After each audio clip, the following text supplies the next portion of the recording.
आइए, हमारी जो ज्योग्राफी की क्लासेस चल रही हैं इसके 3 वीडियो अभी तक हमने देख लिए हैं। चौथा वीडियो ये हमारा शुरू कर रहे हैं हम।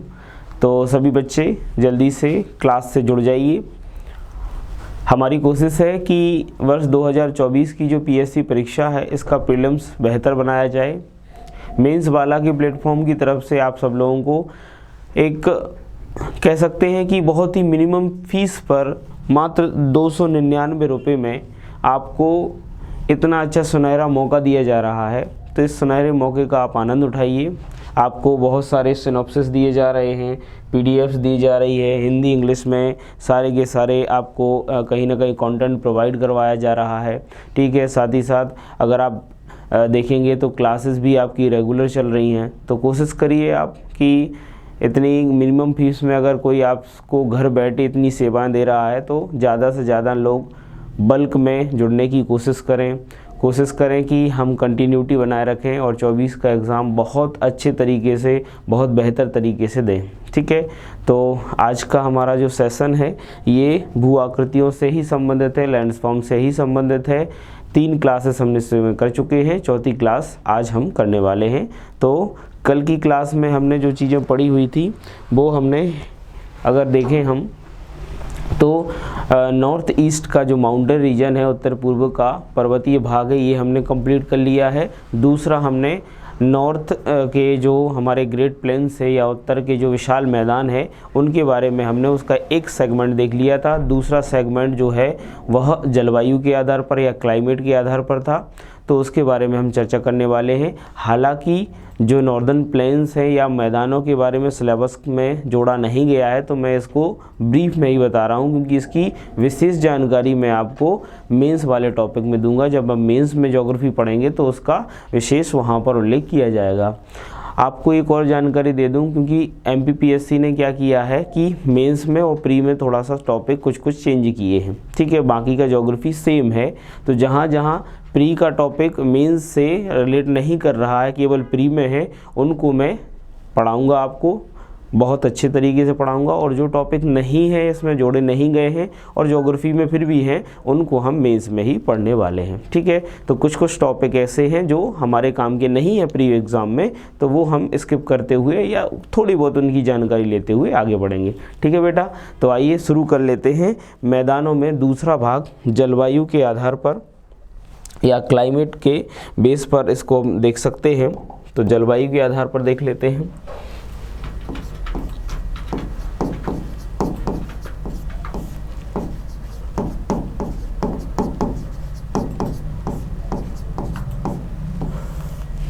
To the basis of climate या जलवायु के आधार पर जो उत्तर के मैदान हैं, ग्रेट प्लेन्स हैं, उनको हमने कल की क्लास में अलग अलग भागों में डिवाइड किया था। तो ऐसे 4 भाग हो जाते हैं। पहला अगर हम भाग देखें तो पहला भाग है पहला भाग जो है सिंधु का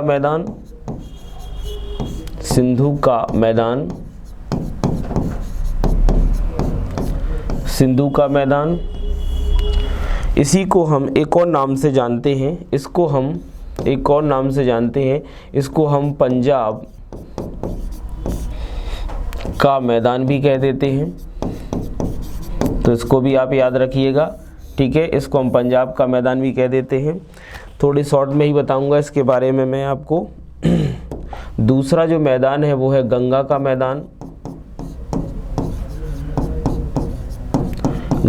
मैदान। तीसरा अगर देखें हम तो तीसरा जो मैदान है वो है ब्रह्मपुत्र का मैदान।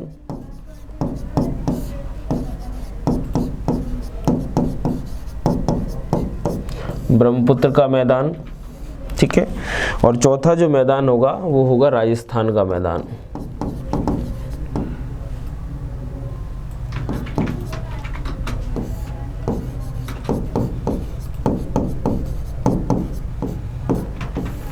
ठीक है, तो ऐसे 4 मैदान हमें देखने हैं, शॉर्ट में ही देखने हैं, ज़्यादा इनके बारे में हमसे एग्ज़ाम में कम ही पूछा जाएगा, क्योंकि ये सिलेबस में डायरेक्ट तो नहीं जोड़े गए हैं। ठीक है, अगर हम देखें क्लाइमेट के आधार पर मैदानों की बात हम कर रहे हैं, तो इनको अगर हम देखें एक एक करके, तो यहीं पर मैं इसका डायग्राम बना देता हूँ और उससे ही आपको क्लियर हो जाएगा। अगर इसको देखेंगे हम, तो नॉर्दर्न प्लेन की बात जब भी हम करते हैं, ठीक है,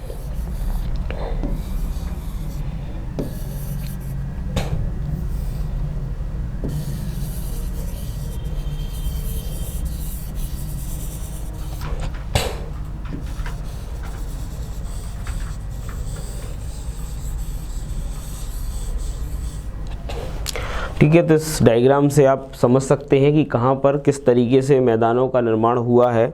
तो यहाँ पर डायग्राम में मैं एक एक करके मैदानों के बारे में बता देता हूँ।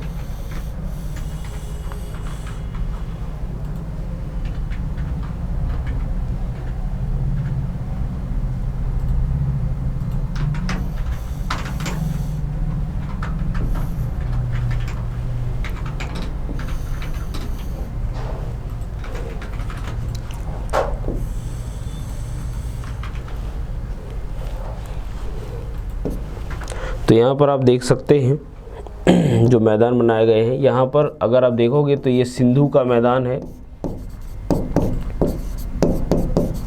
ये सिंधु का मैदान है, ये गंगा का मैदान है,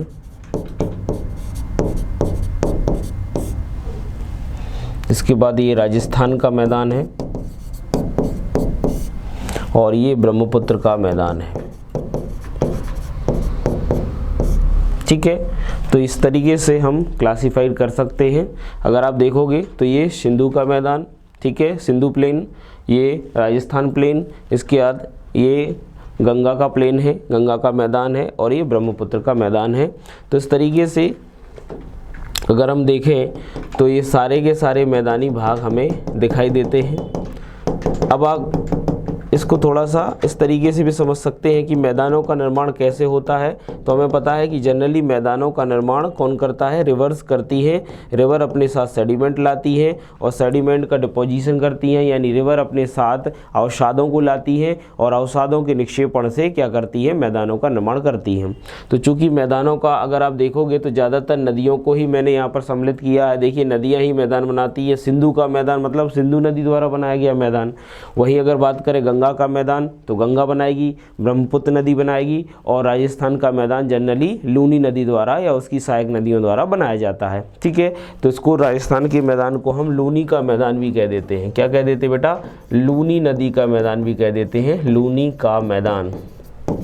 ठीक है, ऐसा भी इसको अपन समझ सकते हैं। ठीक है, तो इस तरीके से भी हम इसको देख सकते हैं। तो कुल मिलाकर ये 4 मैदान हमें दिखाई देते हैं। अब एक एक करके ब्रीफ में इन मैदानों के बारे में जानकारी ले लेते हैं। मैंने आपको कल की क्लास में बताया था कि उत्तर के मैदानों का निर्माण जो हुआ है वह शिवालिक हिमालय के शिवालिक माउंटेन के दक्षिण में हुआ है। और शिवालिक माउंटेन के दक्षिण में अगर आप देखोगे तो ये शिवालिक माउंटेन है और शिवालिक माउंटेन के दक्षिण में ही ग्रेट प्लेन्स बने हुए हैं। यानी अगर हम देखेंगे तो शिवालिक जो माउंटेन है, शिवालिक माउंटेन, यहाँ पर अगर देखोगे तो ये शिवालिक है, अगर आप मानेंगे शिवालिक, और शिवालिक से जो नॉर्दर्न प्लेन है हमारे, ठीक है, शिवालिक से जो उत्तर के मैदान है, ये उत्तर के मैदान है, ठीक है, इनका जो शिवालिक हिमालय से इस तरीके से, अगर मैं इसको हिमालय को इस तरीके से बनाऊं, थोड़ा सा और अच्छा कर लेते हैं ताकि आपको समझ में आए। अगर हम देखें तो ये हमारा शिवालिक है, ये शिवालिक है और इसी के नीचे अगर देखोगे तो ये हमारे नॉर्दर्न प्लेन है, उत्तर के मैदान है, उत्तर के मैदान है। और अगर इनको अपन देखेंगे तो उत्तर के मैदान शिवालिक हिमालय से एक विशेष बल द्वारा अलग होते हैं, जिसको अपन कहते हैं हिमालय, जिसको अपन कह देते हैं बेटा हिमालय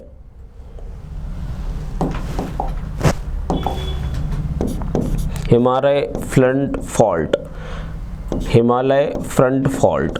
ठीक है, इसको याद रखना है कि उत्तर के जो विशाल मैदान हैं ये शिवालिक हिमालय से किस फोर्स के द्वारा अलग हो जाते हैं, किस बल के द्वारा अलग हो जाते हैं। तो मैंने बताया था कि जो शिवालिक है, शिवालिक हिमालय के दक्षिण में जब हिमालय का निर्माण हो रहा था तो उसी दौरान शिवालिक के दक्षिण में भ्रंशों का निर्माण हुआ, फॉल्टिंग की प्रोसेस हुई थी। क्या हुई बेटा?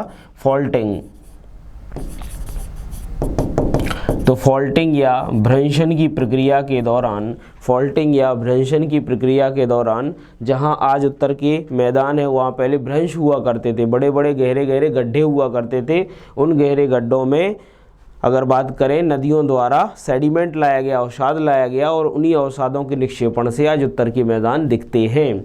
लेकिन अगर आप देखोगे तो शिवालिक हिमालय से उत्तर के जो मैदान है इन्हीं भ्रंशों के माध्यम से, इन्हीं फॉल्टिंग की प्रक्रिया के माध्यम से फॉल्ट से अलग होते हैं। इसलिए इसको क्या कहा गया है? हिमालय फ्रंट फॉल्ट, यानी हिमालय का अग्रवर्ती भ्रंश हिंदी में कहते हैं हिमालय अग्रवर्ती भ्रंश, या इंग्लिश में कहते हैं हिमालय फ्रंट फॉल्ट। तो आप देखिएगा शिवालिक हिमालय से उत्तर के मैदान हिमालय फ्रंट फॉल्ट से क्या हो जाते हैं? अलग हो जाते हैं। जैसे अपन ने देखा था ना कि ट्रांस हिमालय ग्रेट हिमालय से किससे अलग हो रहा था? सचर जोन से अलग हो रहा था, इंडो सांगपो। वहीं अगर बात करें ग्रेट हिमालय लेसर हिमालय से MCT यानी मेन सेंट्रल थ्रस्ट से अलग हो रहा था। ऐसे ही अगर बात करें लघु हिमालय शिवालिक हिमालय से किस बल द्वारा अलग हो रहा था? मेन बाउंड्री थ्रस्ट से अलग हो रहा था। ऐसे ही शिवालिक हिमालय नॉर्दर्न प्लेन से कैसे अलग हो जाता है? हिमालय फ्रंट फॉल्ट से अलग हो जाता है। ये 4 टर्म्स याद रखनी है, Indo Tsangpo suture zone, MCT, MBT और हिमालय फ्रंट फॉल्ट। ये 4 टर्म्स आपको याद रखनी है बेटा बहुत अच्छे से।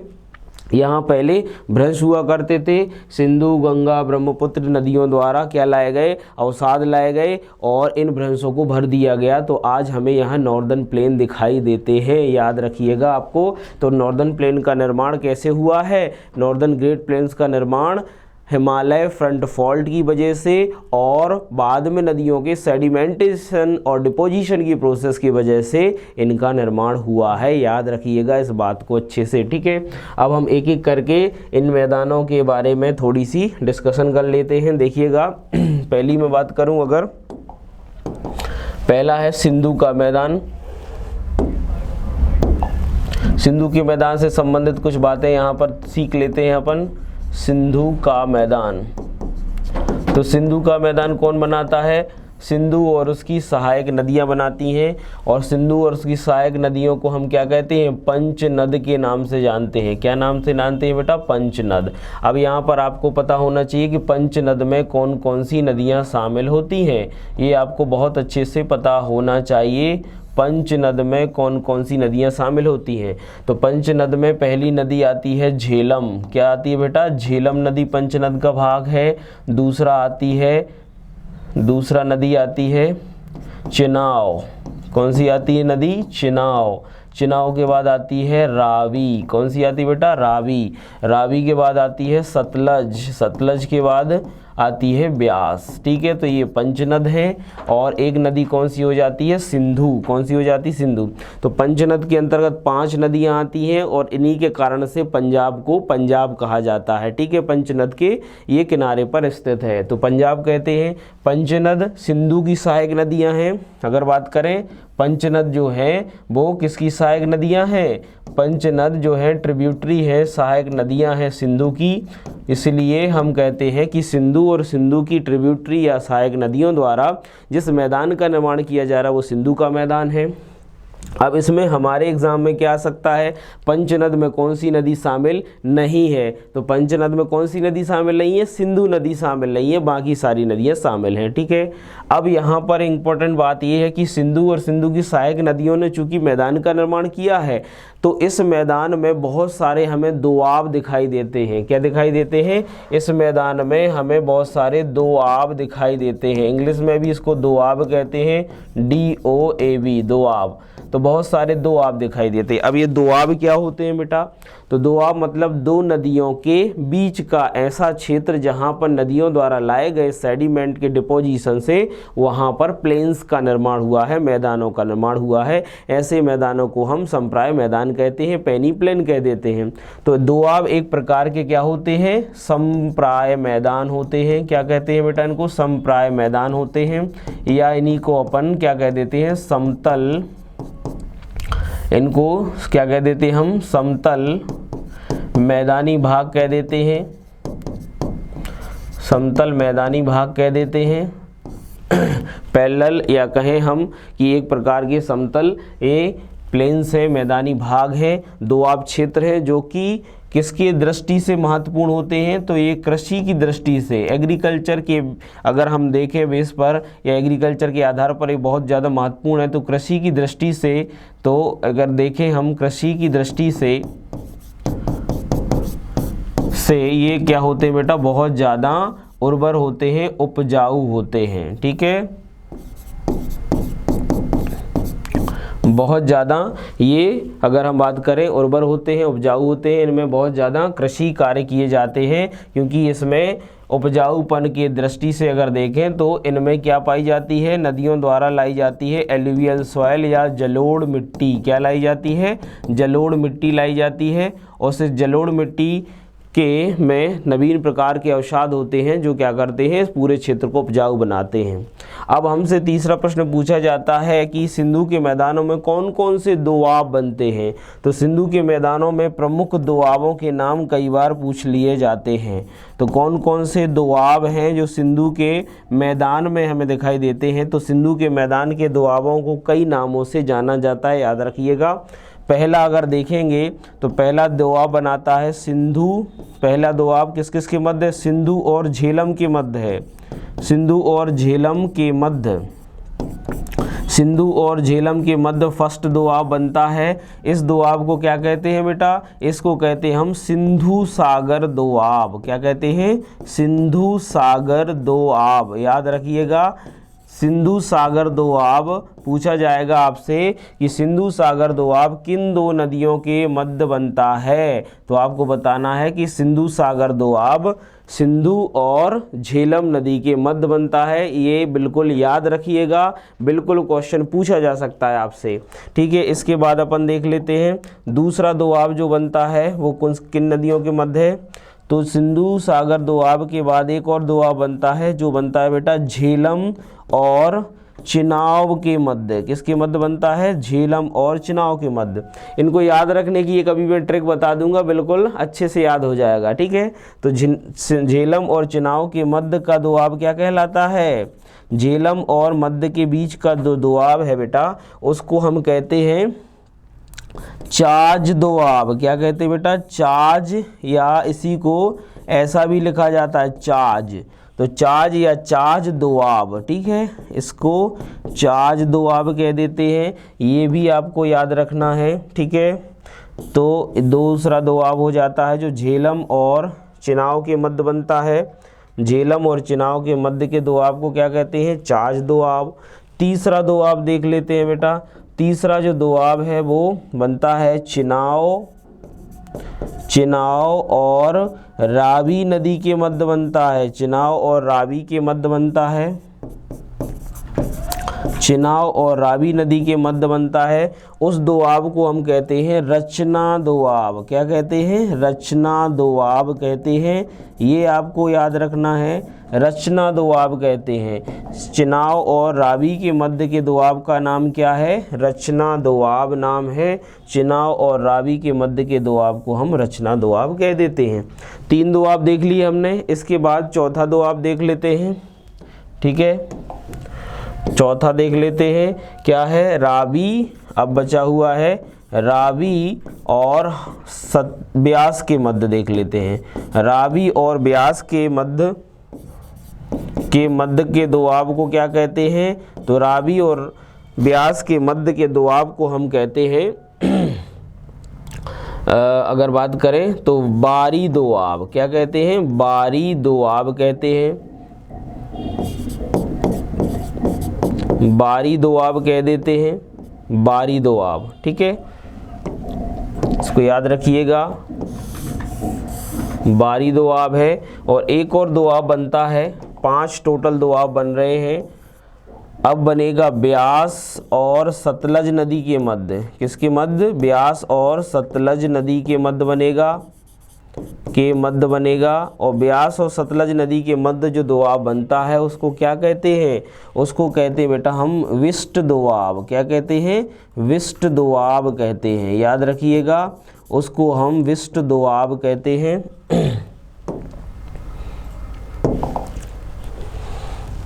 विष्ट दोआब कहते हैं, ठीक है। तो ये दोआब बनते हैं, इन्हीं को अपन को याद रखना है, इनसे संबंधित हमसे एग्जाम में प्रश्न पूछे जा सकते हैं। एक एक करके हम देख लेते हैं, इसकी एक शॉर्ट ट्रिक भी बता दूंगा तो आपको याद हो जाएगा।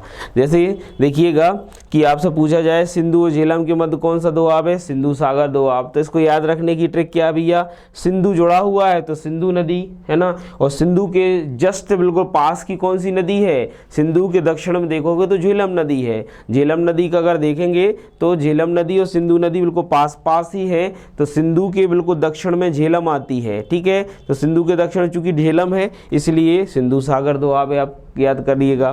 फिर झेलम और चिनाव के मध्य के दोआब को कैसे याद करेंगे हम, तो झेलम और चिनाव के बीच का जो उपजाऊ क्षेत्र है ना, दोआब क्षेत्र है ना, इसको ऐसे याद रखना। देखिए झा ले लिया हमने झेलम का और चा ले लिया हमने चिनाव का, तो देखिए चा और झा, चाज हो गया कि नहीं हो गया, तो इसको चाज दोआब कह देते हैं। क्या कह देते हैं बेटा, इसको चाज दोआब कह देते हैं। ऐसे ही चिनाव और रावी से क्या लिया हमने, रावी से रा में आ की मात्रा ली, ठीक है, और चिनाव में चा में छुट्टी की और ना में आ की, ठीक है। तो क्या हो गया, ये रचना दोआब हो गया। तो यहाँ से हमने रावी का रा लिया और चिनाव से चा और ना ले लिया और बना दिया क्या, रचना दोआब, तो भी याद हो जाएगा। ऐसे देखिएगा रावी और ब्यास में भी बनाना है, ब्यास का वा लिया हमने और रावी का रा लिया तो क्या कर दिया, वारी दोआब कर दिया। ऐसे ही ब्यास और सतलज में क्या हो जाएगा, सतलज ब्यास का वा लेना है, सतलज का सा लेना है, ठीक है, तो विष्ट दोआब बन गया। तो ये बहुत आसान है, आपको सिर्फ क्या देखना है, वर्डिंग पढ़नी है, ठीक है। वर्डिंग पढ़ के हम दोआब को याद कर सकते हैं आसानी से, ठीक है। तो इस तरीके से ये 5 दोआब हैं जिनको आपको अच्छे से याद कर लेना है, ठीक है। इसके बाद अगर बात करें, ये तो था सिंधु के अंतर्गत आने वाले कुछ दोआब। इसके बाद अगर हम चौथा देखें तो सिंधु के मैदान में एक और इम्पोर्टेंट भाग आता है सिंधु के मैदान में, जिसको कहते हैं मालवा का मैदान, मालवा का मैदान। अब आप कहोगे कि सर ये मालवा का मैदान कहाँ सिंधु के क्षेत्र में आ रहा है, तो बिल्कुल बेटा एक मैदान मालवा का मैदान है जो सिंधु यानी पंजाब के अंतर्गत आता है। सिंधु नदी और इसकी सहायक नदियों द्वारा बनाया जाता है। मालवा का मैदान विशेष तौर पर सतलज नदी द्वारा बनाया जाता है, पंजाब में आता है ये मालवा का मैदान। ये मालवा हमारा मालवा नहीं है, इंदौर वाला मालवा नहीं है, ये मालवा कौन सा है, ये पंजाब वाला मालवा है, ठीक है, मध्य प्रदेश वाला मालवा नहीं है। तो मालवा का मैदान भी बनता है और वो कौन बनाता है, सिंधु के मैदान में हमें दिखाई देता है। तो ये आपको याद रखना है, मालवा का मैदान भी कहाँ बनता है, सिंधु के मैदान का भाग है, के मैदान का भाग है, ठीक है। तो ये आपको याद रखना है, मालवा का मैदान, इसको मध्यवर्ती मालवा का मैदान भी कह देते हैं हम, ठीक है, मिडिल मालवा का जो है प्लेन भी कह देते हैं। तो इस तरीके से आपको ये चीज़ भी याद रखनी है, मालवा का मैदान कहाँ पर स्थित है, ठीक है। तो इस तरीके से आप अगर अपने एटलस में देखोगे तो सब कुछ आपको क्लियर हो जाएगा। इस सिंधु का मैदान है, सिंधु और सिंधु की सहायक नदियों द्वारा, ट्रिब्यूटरी द्वारा बनाया गया है। कृषि की दृष्टि से उपजाऊ होने के साथ साथ इन पर बहुत ज़्यादा नदी घाटी परियोजना, रिवर वैली प्रोजेक्ट चलाए जा रहे हैं, जिसके कारण से हम देखते हैं अलग अलग नदियों पर डैम्स बनाए जा रहे हैं। आपने भाखड़ा नागल डैम का नाम सुना होगा, इसके अलावा किशन गंगा प्रोजेक्ट है। इसके अलावा अगर बात करें तो बगलीहार, दुल्हस्ती, बहुत सारी ऐसी परियोजनाएं या कह सकते हैं प्रोजेक्ट चलाए जा रहे हैं, जिनसे इनसे नहरें निकालकर इस क्षेत्र विशेष में सिंचाई की जा रही है। आपने सुना होगा भाखड़ा नागल बांध के नीचे ही एक परियोजना चलाई जा रही है जिसको इंदिरा सागर परियोजना कहते हैं। इंदिरा सागर परियोजना से इंदिरा सागर एक कैनाल निकाली गई है। इस कैनाल या नहर से राजस्थान का वो भाग जो शुष्क है, राजस्थान का वेस्टर्न रीजन जो बहुत ज़्यादा ड्राई है, ड्रॉट का शिकार हो जाता है बहुत ज़्यादा, जहाँ पर सूखा पड़ता है, वहाँ पर राजस्थान में ये जो नहर निकाली गई है, बीकानेर, बाड़मेर और इस क्षेत्रों से जो निकाली गई है नहर, यहाँ पर कृषि कार्य अब किए जाने लगे हैं और ये क्षेत्र पानी की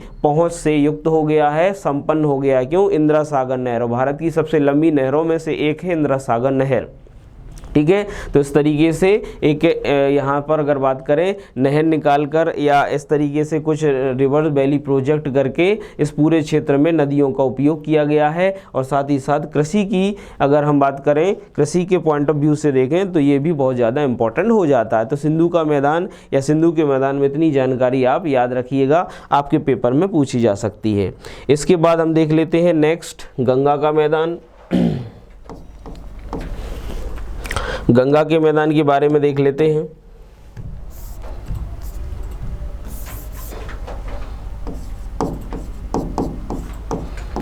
गंगा का मैदान जब भी हम देखते हैं तो गंगा के मैदान में हमें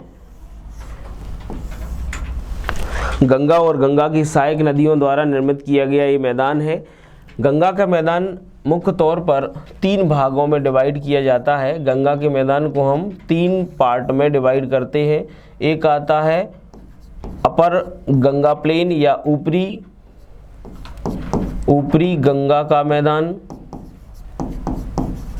अपर गैंगेटिक प्लेन कह देते हैं इसको। दूसरा है मध्यवर्ती गंगा का मैदान, मध्यवर्ती या मिडिल गैंगेटिक प्लेन। 3 भागों में विभाजित है गंगा का मैदान। और तीसरा आता है निचले गंगा का मैदान,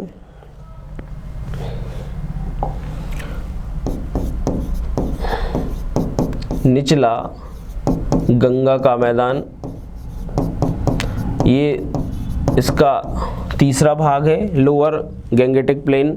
तो 3 प्लेन है, अपर गैंगेटिक, मिडिल गैंगेटिक और लोअर गैंगेटिक प्लेन। तो 3 प्रकार के मैदान हमें गंगा के आसपास गंगा की सहायक नदियों द्वारा जो है बनाए जाते हैं। अब अगर इसको हम मैप में देखें इन तीनों मैदानों को तो हम अच्छे से इसको समझ सकते हैं। अगर इसको मैप में देखेंगे तो मैप में इन मैदानों की लोकेशन को हम आसानी से रीलोकेट कर सकते हैं।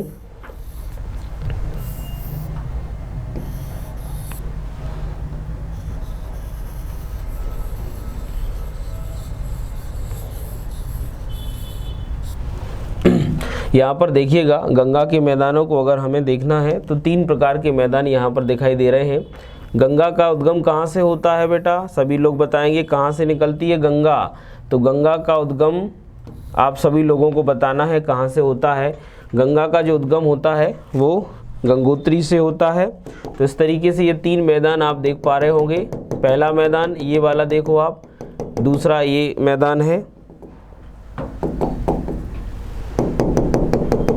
ठीक है, और तीसरा ये मैदान है। ठीक है, तो ये 3 मैदान आप देख रहे हैं, ये गंगा के मैदान है।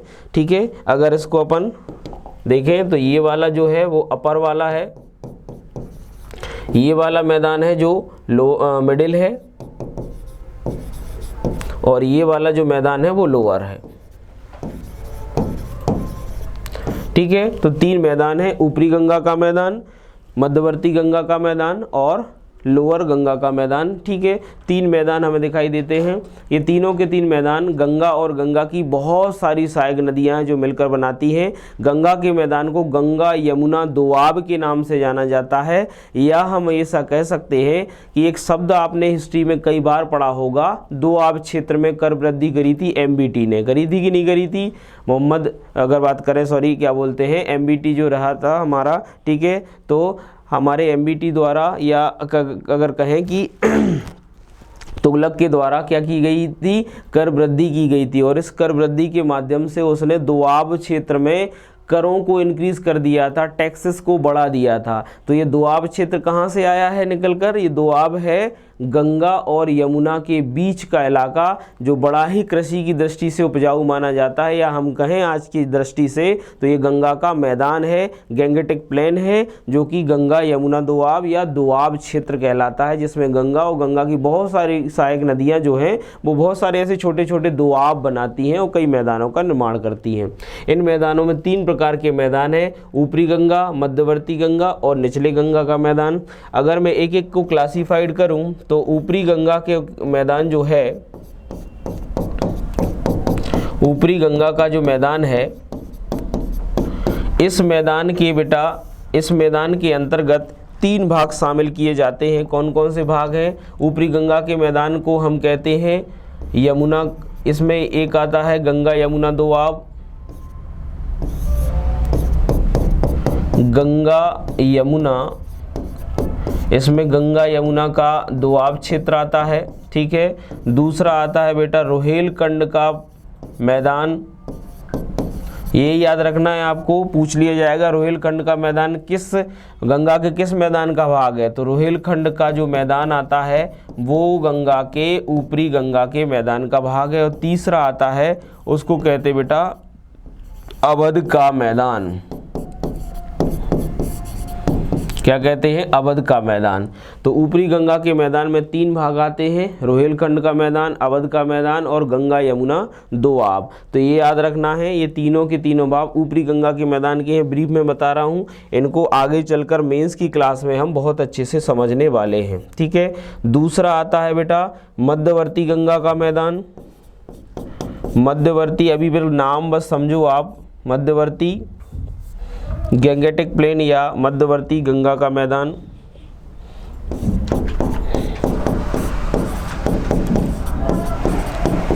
मध्यवर्ती गंगा के मैदान में अगर आप देखोगे तो इसमें भी कुछ भाग आते हैं, जैसे कि अगर आप देखोगे मध्यवर्ती गंगा के मैदान में पहला जो भाग आता है बेटा, ये आता है गंगा घाघरा दोआब। क्या आता है? गंगा घाघरा, घाघरा एक नदी का नाम है, तो गंगा घाघरा दोआब, ठीक है। ये एक क्षेत्र है, इसको याद कर लेना है आपको, गंगा घाघरा दोआब, अभी बस नाम याद करना है। इसके बाद आता है बेटा कोशी का मैदान, क्या आता है? कोशी का मैदान आता है, ठीक है। इसके बाद आता है इसमें तीसरा अंग का मैदान, किसका आता है? अंग का मैदान, ठीक है। आपने देखा होगा अंग एक महाजनपद हुआ करता था जो बिहार में स्थित है, ठीक है। इसके बाद आता है मगध का मैदान, किसका आता है? मगध का मैदान, मगध प्लेन आता है। ये सब के सब किसके भाग हैं? मध्यवर्ती गंगा के मैदान के भाग में। गंगा घाघरा दोआब, कोशी का मैदान, अंग का मैदान, मगध का मैदान, ठीक है। और एक और इसमें आता है चौथा मिथिला का मैदान, क्या आता है बेटा? मिथिला का मैदान, ठीक है। तो ये आपको याद रखना है, मिथिला का मैदान, ठीक है। तो इसको बेटा आप अच्छे से याद रखेंगे, पूछ लिया जाएगा मिथिला का मैदान गंगा के किस मैदान का भाग है या कहाँ पर स्थित है, ठीक है। तो आप बताओगे कि ये मध्यवर्ती गंगा का मैदान है, ठीक है। कोशी का मैदान कोसी नदी बनाती है, गंगा घाघरा दोआब बनाती है। वही अंग का मैदान, मगध का मैदान, ये दोनों ही बिहार क्षेत्र में, बिहार रीजन में आते हैं, बड़े ही उपजाऊ क्षेत्र हैं, खादर प्रदेशों के नाम से जाने जाते हैं। आगे इसके बारे में बहुत अच्छे से एलेब्रेशन करूंगा मैं मेंस की क्लास में, आपको इस एक चीज़ को बताऊंगा, लेकिन अभी प्री में क्या है, हमें सिर्फ नाम देखना है, बस उसको शॉर्ट में पढ़ना है, ठीक है, याद रखिएगा।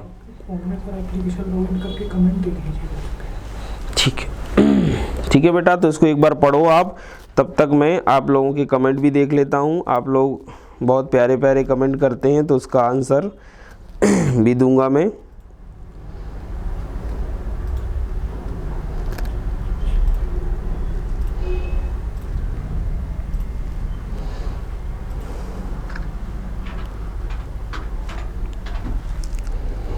एक बार पढ़ लीजिए जो बोर्ड पर लिखा हुआ है।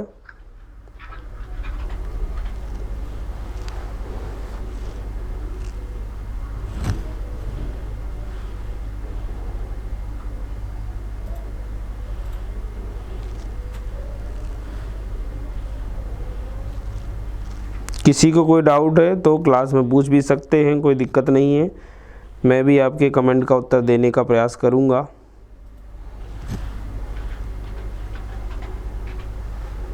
तो सभी को क्लास प्रॉपर समझ आनी चाहिए, समझ आ रही होगी आई होप, ठीक है।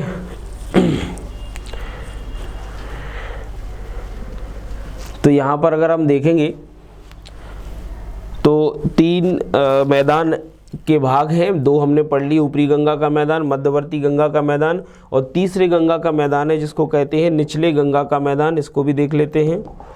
तीसरा मैदान है निचला गंगा का मैदान, यहीं पर लिख देता हूँ, ठीक है। तीसरा अगर देखोगे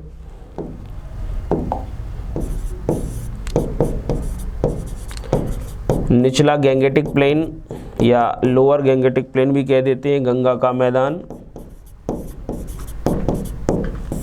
लोअर गंगा के मैदान के अंतर्गत अगर आप देखोगे तो कुछ भाग शामिल किए जाते हैं। कौन कौन से वो भाग हैं?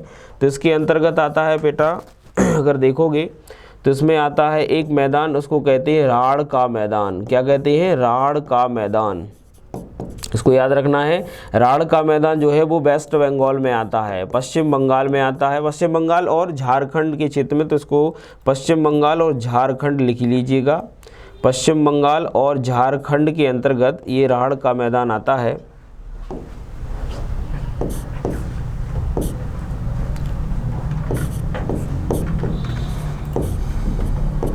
पश्चिम बंगाल और झारखंड के अंतर्गत राढ़ का मैदान है। और दूसरा आता है बेटा डेल्टाई मैदान। डेल्टाई मैदान आता है। डेल्टाई जो मैदान है वो गंगा का डेल्टा है, गंगा ब्रह्मपुत्र का डेल्टा है, जिसको क्या बोलते हैं हम? सुंदरबन डेल्टा। क्या कहते हैं? सुंदरबन डेल्टा। ठीक है, तो याद रखना है सुंदरबन डेल्टा कहाँ आता है? ये वेस्ट बंगाल में आता है। ठीक है, पश्चिम बंगाल में ये आ जाता है सुंदरबन डेल्टा। तो निचले गंगा के मैदान में राढ़ का मैदान और डेल्टाई मैदान, 2 प्रमुख भाग आ जाते हैं जिनको आपको याद रखना है। डेल्टाई मैदान को क्या कहते हैं हम? सुंदरबन डेल्टा, जो कि विश्व का सबसे बड़ा डेल्टा है, जो गंगा और ब्रह्मपुत्र नदी द्वारा बनाया जाता है। ये डेल्टा जो है वो विश्व का सबसे बड़ा नदी द्वारा बनाया गया डेल्टा है। ये नदी अपने, जहाँ पर नदी का मुहाना होता है, जहाँ नदी अपना कह सकते हैं कि अपने अवसादों को छोड़ती है सागरों में, वहाँ पर क्या कर देती है? बहुत ज़्यादा सेडिमेंटेशन करती है, डिपोजिशन, सेडिमेंट का डिपोजिशन कर देती है। इसके कारण से डेल्टा के आकार में मैदान बन जाता है। गंगा का जो डेल्टा है वो एक प्रकार का, अगर देखेंगे हम, चापाकार या आकार का है, हम कर्व के आकार में एक डेल्टा का निर्माण कर देती है गंगा। ठीक है, तो चाप के आकार का डेल्टा है, बहुत ही प्रमुख डेल्टा है। सुंदरबन का नाम आपने सुना होगा। तो इस तरीके से ये गंगा के मैदान से संबंधित बातें हैं जो प्री में हमसे पूछी जा सकती हैं। फिर भी हमारे देखिए सिलेबस का भाग नहीं है, लेकिन फिर भी मैं ब्रीफ में आपको इसलिए बता रहा हूँ ताकि बेटा कोई दिक्कत ना आए आपको। ठीक है, इससे संबंधित कोई प्रश्न पूछे गए तो हम पे बन जाएंगे। बाकी इसकी जानकारी मैं बार बार बोल रहा हूँ, आपको नेक्स्ट क्लासेस में जो मेंस की चलेंगी उनमें दी जाएगी। ठीक है, तीसरा देख लेते हैं बेटा अपन।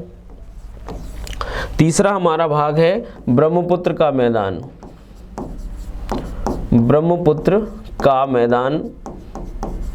ब्रह्मपुत्र के मैदान की बात करें हम तो ब्रह्मपुत्र का जो मैदान है ये ब्रह्मपुत्र और ब्रह्मपुत्र की सहायक नदियों द्वारा बनाया जाता है। तो अगर हम भारत का ये वाला भाग देखें जहाँ पर ब्रह्मपुत्र नदी यानी नॉर्थ ईस्ट वाला जो रीजन है हमारा, ठीक है, कौन सा वाला रीजन बेटा? नॉर्थ ईस्ट वाला रीजन है। यहाँ पर अगर आप देखोगे तो आपको क्लियरली ब्रह्मपुत्र का मैदान नज़र आएगा। ये ब्रह्मपुत्र का इस तरीके से मैदान बनता है। इसके 2 भाग हमें नज़र आते हैं ब्रह्मपुत्र के मैदान के।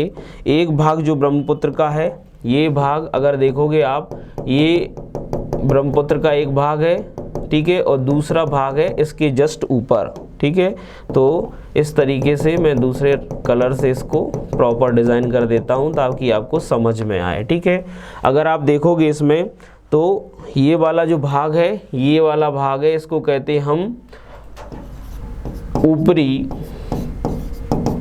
ब्रह्मपुत्र का मैदान। ऊपरी ब्रह्मपुत्र का मैदान, या इसी को एक और नाम से जाना जाता है बेटा, इसको हम कहते हैं असम का मैदान। क्या कहते हैं? ऊपरी असम का मैदान। ऊपरी असम का मैदान, ठीक है, इसको इस नाम से भी जाना जाता है, ठीक है। ऊपरी असम का मैदान भी कह देते हैं या ऊपरी ब्रह्मपुत्र के मैदान के नाम से भी जाना जाता है, या इसी को एक नाम से और जाना जाता है, इसको ऊपरी सांगपो का मैदान भी कहते हैं। ब्रह्मपुत्र को अरुणाचल प्रदेश में सांगपो कहते हैं, ठीक है। तो ऊपरी सांगपो का नाम, तिब्बत में सांगपो कहते हैं, या इसको ऊपरी दिहांग का मैदान कहते हैं, माफ कीजिएगा, क्या कह देते हैं, ऊपरी दिहांग का मैदान। ब्रह्मपुत्र को अरुणाचल प्रदेश में दिहांग के नाम से जाना जाता है, ठीक है। उसके बाद अगर देखेंगे दूसरा जो भाग है इसका, वो आ जाता है निचला असम का मैदान, असम, या इसी को क्या बोल देंगे हम, ब्रह्मपुत्र, ठीक है। निचला ब्रह्मपुत्र का मैदान, ठीक है, लोअर ब्रह्मपुत्र प्लेन कह देते हैं, ठीक है। तो इस नाम से भी जाना जाता है, लोअर असम का मैदान कह देते हैं, या लोअर ब्रह्मपुत्र का मैदान भी इसको कह सकते हैं। तो दो रीजन यहाँ पर दिखाई दे रहे हैं, दो मैदान है यहाँ पर, एक ऊपरी ब्रह्मपुत्र है, दूसरा लोअर ब्रह्मपुत्र है, ठीक है। तो इस तरीके से ब्रह्मपुत्र के मैदान के कितने भाग होते हैं बेटा, ब्रह्मपुत्र के मैदान के दो भाग है, जैसे गंगा के मैदान के दो भाग थे, ऐसी ब्रह्मपुत्र के मैदान के दो भाग हैं। एक ऊपरी ब्रह्मपुत्र है, ठीक है ना, और दूसरा है निचला ब्रह्मपुत्र, ठीक है। इसको याद रखिएगा, निचला ब्रह्मपुत्र का मैदान है, ठीक है। तो इस तरीके से दो मैदान बनते हैं। अगर इसकी थोड़ी सी विशेषता देखें तो ऊपरी ब्रह्मपुत्र का मैदान जो है, ब्रह्मपुत्र नदी अरुणाचल प्रदेश से नामचा बरवा दर्रे से, नामचा बरवा के पास में एक कैनियन बनाते हुए जब प्रवेश करती, यहाँ पर एक दर्रा है जिसको यांग याप पास कहते हैं। क्या कहते हैं, यांग याप पास। तो यहाँ पर यांग याप पास से ब्रह्मपुत्र नदी कहाँ से प्रवेश करती है, यांग याप दर्रे से भारत में प्रवेश करती है, नामचा बरवा के से एक प्रकार से मुड़ जाती है, एक हेयर पिन टर्न लेती है और भारत में प्रवेश करती है। और जैसे अरुणाचल प्रदेश में पहुंचती है, इसको किस नाम से जाना जाता है, इसको दिहांग कहते हैं। क्या कहते हैं, दिहांग कहते हैं। इस दिहांग में दिबांग और लोहित नदियां आपस में मिलती हैं और यहाँ पर दोआब क्षेत्रों का निर्माण करती हैं, जिनको दिहांग, दिबांग और लोहित के दोआब कहते हैं। बड़े उपजाऊ क्षेत्र हैं ये। ऊपरी ब्रह्मपुत्र का मैदान अगर आप देखोगे सबसे ज़्यादा उपजाऊ है। क्या है, ऊपरी ब्रह्मपुत्र का मैदान सबसे ज़्यादा उपजाऊ है। इसको ऊपरी असम का मैदान कहते हैं। इसमें हम देखेंगे तो चाय, कॉफ़ी और इसके अलावा अनेक प्रकार की अगर बात करें हम, पटसन, जूट वगैरह यहाँ इसकी कृषि की जाती है। आप देखिएगा कि चाय की, कॉफ़ी की कृषि यहाँ पर, चाय की विशेष तौर पर कृषि पर्वतीय क्षेत्रों में हम देखेंगे तो स्टेप बाय स्टेप एक, या जिसको हम सीढ़ीनुमा कृषि कहते हैं, वो ज़्यादातर की जाती। तो ऊपरी ब्रह्मपुत्र का मैदान सबसे ज़्यादा उपजाऊ है। वहीं अगर निचला ब्रह्मपुत्र का मैदान देखें तो इसमें अगर आप देखोगे तो ज़्यादातर पहाड़ियों से घिरा हुआ है और असम और मेघालय में इसका विस्तार है। असम और मेघालय में बहुत सारी पहाड़ियाँ हैं, गारो, खासी, जयंतिया, मिकर, रेंगमा जैसी पहाड़ियाँ स्थित हैं। तो इन पहाड़ियों से चूँकि घिरा हुआ है और जो ब्रह्मपुत्र नदी है ये बहुत तेज़ गति से यहाँ पर ना बहते हुए निचले घाटियों में बहती है, इसलिए इसका पानी थोड़ा सा रुक सा जाता है। इसलिए यहाँ पर छोटे छोटे से नदी के बीच में ही आइलैंड बन जाते हैं। और ब्रह्मपुत्र एक ऐसी नदी है जो नदी के बीच में आइलैंड, सबसे ज़्यादा आइलैंड बनाने वाली नदी है। और यहीं पर एक और बड़ा आइलैंड बनाती है जिसको कहते हैं माजुली रिवर आइलैंड या ब्रह्मपुत्र रिवर आइलैंड। तो विश्व का सबसे बड़ा आइलैंड कौन सा है, माजुली रिवर आइलैंड, ठीक है।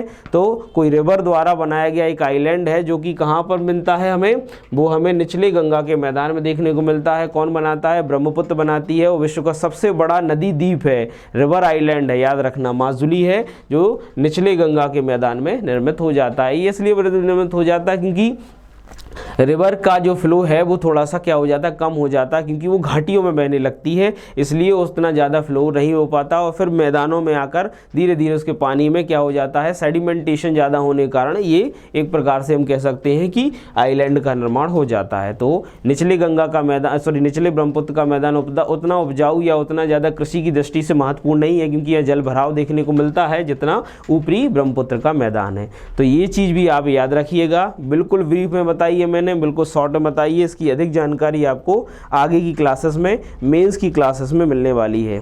तो आई होप आपको ये चीज़ें समझ में आई होंगी।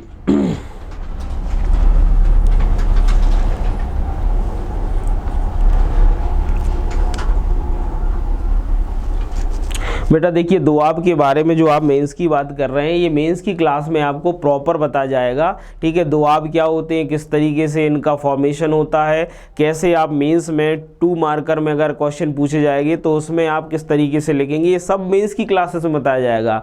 आपको याद दिला दूं ये प्री का बैच है हमारा, है ना, और इसमें हम सिर्फ और सिर्फ फैक्ट की बात कर रहे हैं। मेंस में आपको सब बताया जाएगा बेटा, उसकी चिंता बिल्कुल मत करिए। जो भी प्रश्न पूछ रहा है, ठीक है, देवी जी पूछ रही हैं, तो इनके लिए मैं बोल दूं कि एक प्रकार से आप उस चीज़ से बिल्कुल निश्चिंत रहिए। मेंस में 2 मार्कर कैसे लिखे जाएंगे या फिर आप किस तरीके से इसको लिखेंगे, ये सब चीज़ें आपको बताई जाएंगी, आप बिल्कुल भी चिंता ना करें।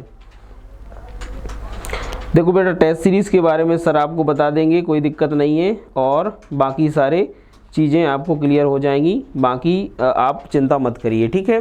तो आप लोगों के लिए ये हो जाते हैं उत्तर के विशाल मैदान, नॉर्दर्न ग्रेट प्लेन्स के बारे में आपको यहाँ पर समझ में आ गया होगा। एक एक करके मैंने इनकी सारी चीज़ें आपको बता दी हैं। यहाँ पर आपको सिंधु का मैदान बता दिया, दूसरा यहाँ पर गंगा का मैदान बता दिया, और तीसरा अगर देखोगे तो ये ब्रह्मपुत्र का मैदान है, ठीक है। अब इसमें सॉरी एक और चीज़ रह गई है, चौथा है राजस्थान का मैदान, ठीक है, ये मेरे दिमाग से स्किप हो गया, राजस्थान का मैदान। अभी इसका एक और भाग रह गया है, छोटा सा है, राजस्थान का मैदान। राजस्थान का अगर मैदान देखोगे तो इस मैदान का जो निर्माण है, इस मैदान का निर्माण कौन करता है, तो इस मैदान का निर्माण लूनी और उसकी सहायक नदियाँ, लूनी नदी, लूनी रिवर राजस्थान में बहती है, अजमेर की पहाड़ियों से निकलती है लूनी, अजमेर हिल्स से निकलती है लूनी, जो कि अरावली का ही भाग है। तो लूनी और उसकी ट्रिब्यूटरी यानी सहायक नदियाँ, सहायक नदियों द्वारा ये राजस्थान का मैदान निर्मित किया जाता है, ठीक है। राजस्थान के मैदान को अगर आप देखोगे तो ये जो भाग है ना भारत का, ये वाला भाग, ठीक है, यहाँ पर अगर आप देखोगे तो यहाँ पर इस तरीके से अगर आप देखोगे डायग्राम से, तो यहाँ पर आपको राजस्थान का ये मैदान आपको दिखेगा, इस तरीके से ये मैदान का निर्माण हुआ है। वेस्ट का कुछ रीजन अगर हम छोड़ दें राजस्थान के मैदान में, ये वेस्ट वाला रीजन कुछ हम अगर छोड़ दें, जहाँ पर डेजर्ट वाला भाग आता है, जिसको कहते हैं हम थार का मरुस्थल, क्या कहते हैं, थार मरुस्थल कहते हैं, थार मरुस्थल या थार डेजर्ट है। उस चीज़ को अगर हम छोड़ दें तो कुल मिलाकर जो पूरा भाग आ जाता है, ये वाला जो भाग है, इसी को कहते हैं हम राजस्थान का मैदान। क्या कहते हैं हम इसको, राजस्थान का मैदान कह देते हैं। राजस्थान का मैदान जो है बेटा, इसको चूँकि लूनी नदी बनाती है, और लूनी नदी जो है वो अरावली के वेस्ट, अगर अरावली पर्वत देखेंगे तो अरावली के पूर्व की ओर से बहती हुई कच्छ के रण के पास चली जाती है ना। तो इस तरीके से अरावली और उसकी बहुत सारी नदियां हैं, मीठड़ी है, दूधनी है, ठीक है, जोधनी है, बहुत सारी नदियां ऐसी हैं जो उसकी सहायक नदियां हैं, ठीक है। तो आप देखोगे कि यहाँ पर राजस्थान के इस मैदान में जो लूनी नदी है और लूनी की सहायक नदियां हैं, ये मिलकर तो बनाती ही हैं ये मैदान। इसके अलावा यहाँ पर कुछ झीलें भी दिखाई देती हैं। क्या दिखाई देती हैं, यहाँ पर कुछ झीलें हैं। दूसरा पॉइंट अगर आप देखेंगे तो दूसरा है, यहाँ पर झीलें भी दिखाई देती हैं। राजस्थान की ये झीलें हैं, खारे पानी की झीलें हैं, तो इन झीलों का भी आपको याद रखना है, ये भी राजस्थान के मैदान का भाग है। खारे पानी की झीलें हैं, कैसे बेटा, खारे पानी की झीलें हैं। यहाँ पर सॉल्टी वाटर है या सैलिन वाटर भी कह देते हैं, तो सैलिन वाटर यहाँ पर दिखाई देते हैं, खारे पानी की झीलें हैं। इनके नाम याद रखना है, सांभर झील, कौन सी झील है यहाँ पर बेटा, एक सांभर झील है। सांभर झील अगर देखें भारत की सबसे बड़ी खारे पानी की आंतरिक झील है, जो कि लैंड लॉक्ड है, जो कि हमारे अगर बात करें भारतीय सब कॉन्टिनेंट के बीचों बीच स्थित है, या कह सकते हैं चारों ओर से स्थल से घिरी हुई है। एक प्रकार की आंतरिक झील है, इंटरनल लेक है। उसके बाद दूसरी झील है डी गाना, कौन सी है बेटा, डी गाना, ये याद रखना, डी गाना झील भी खारे पानी की झील है। इसके बाद तीसरी झील है डिडवाना, ये याद रखना है, डिडवाना, ठीक है, डिडवाना झील, ठीक है, ये भी एक झील है यहाँ पर। इसके बाद एक और झील है, चौथी झील है देवर झील, कौन सी झील है बेटा, देवर झील, ठीक है, ये भी एक झील है। तो इस तरीके से एक और झील है पुष्कर झील। कौन सी झील है? पुष्कर, ठीक है, पुष्कर झील है, ठीक है। तो ये सब की सब जो झीलें हैं वे झीलें मुख्य तौर पर कहाँ पर स्थित हैं? हमारे राजस्थान के मैदान में ही स्थित हैं। तो आप ये चीज़ें याद रखिएगा कि राजस्थान के मैदान में मुख्य तौर पर कुछ झीलों के नाम आ जाते हैं और लूनी की सहायक नदियों द्वारा ये मैदान का निर्माण किया जा रहा है। तो अगर बात करें ईस्ट साइड में ये मैदान ज़्यादा उपजाऊ है, या हम कहें इस मैदान की का उपजाऊपन लूनी की जहाँ पर सहायक नदियाँ दोआब बनाती हैं वहाँ पर ज़्यादा इसका उपजाऊपन देखने को मिलता है। बाकी वेस्ट साइड में जहाँ पर थार डेजर्ट आ जाता है वहाँ पर उतना उपजाऊपन देखने को नहीं मिलता है, ठीक है। तो इस तरीके से आज के इस प्लेन वाले टॉपिक में इतना ही था। ये प्लेन वाला टॉपिक मैंने बहुत ही ब्रीफ में आपको एलिब्रेट किया है, इसकी ज़्यादा जानकारी मेरे से मिलेगी। मैं बार बार कह रहा हूँ, यदि किसी को डाउट है कि सर इससे संबंधित कुछ चीज़ें और भी बता दीजिए या कुछ और, तो ये सारी चीज़ें बाद में बताई जाएंगी। 2 मार्कर कैसे लिखे जाते हैं, 7 मार्कर कैसे लिखे जाएंगे, 10 मार्कर कैसे लिखे जाएंगे, सारी जानकारी दूंगा बेटा। डोंट वरी, चिंता मत करो। अगर मैंने आपको ये चीज़ें बताई हैं और बोला है तो मैं अपनी कमिटमेंट जरूर पूरी करूँगा, चिंता मत करिए, ठीक है। इसके बाद अगर हम देखेंगे तो अगर आप क्लासिफिकेशन ऑफ इंडिया के उस डिवीज़न के बारे में हमने देखा था, तो उसमें नेक्स्ट जो डिवीज़न आता है वो आता है प्रायद्वीपीय पठारी भाग, पेनिसुलर प्लेट्यूस वाला रीजन आ जाता है। तो उसके बारे में भी हम देख लेते हैं। नेक्स्ट जो हमारा तीसरा पार्ट है, अभी भारत का फिजिकल डिवीज़न ही चल रहा है, तो उसका तीसरा पार्ट है प्रायद्वीपीय पठारी भाग।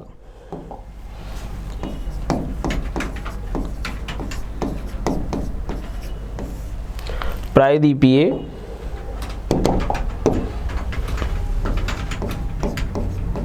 पठारी भाग।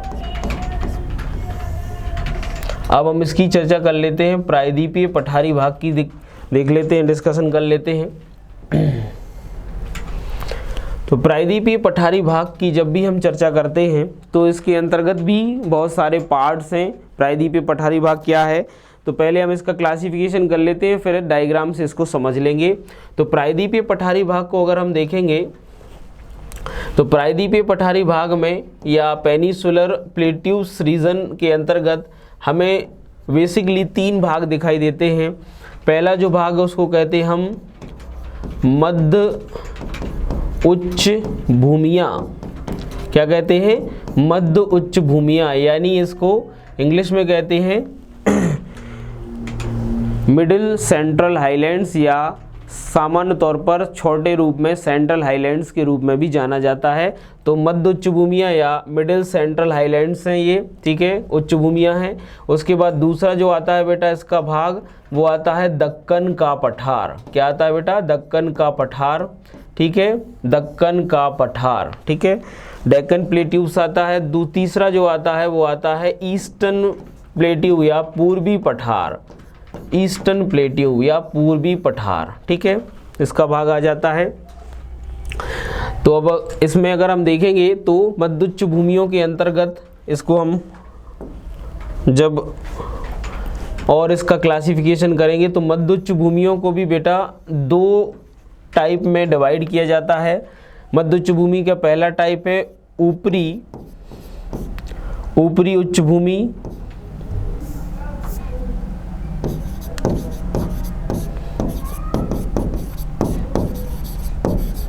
मतलब अपर मिडिल हाईलैंड्स। उसके बाद आता है निचली उच्च भूमि, निचली मध्य उच्च भूमि, लोअर मिडिल हाईलैंड्स।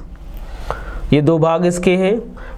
दक्कन के पठार के अंतर्गत अगर हम देखें हम तो दक्कन के पठार के अंतर्गत कुछ भाग आते हैं। दक्कन के पठार में ऊपरी दक्कन आता है। इसको ऊपरी दक्कन ना कहेंगे, उत्तरी दक्कन कहेंगे तो ज़्यादा अच्छा रहेगा। उत्तरी दक्कन, उत्तरी दक्कन प्लेट्यूस या उत्तरी दक्कन का पठार।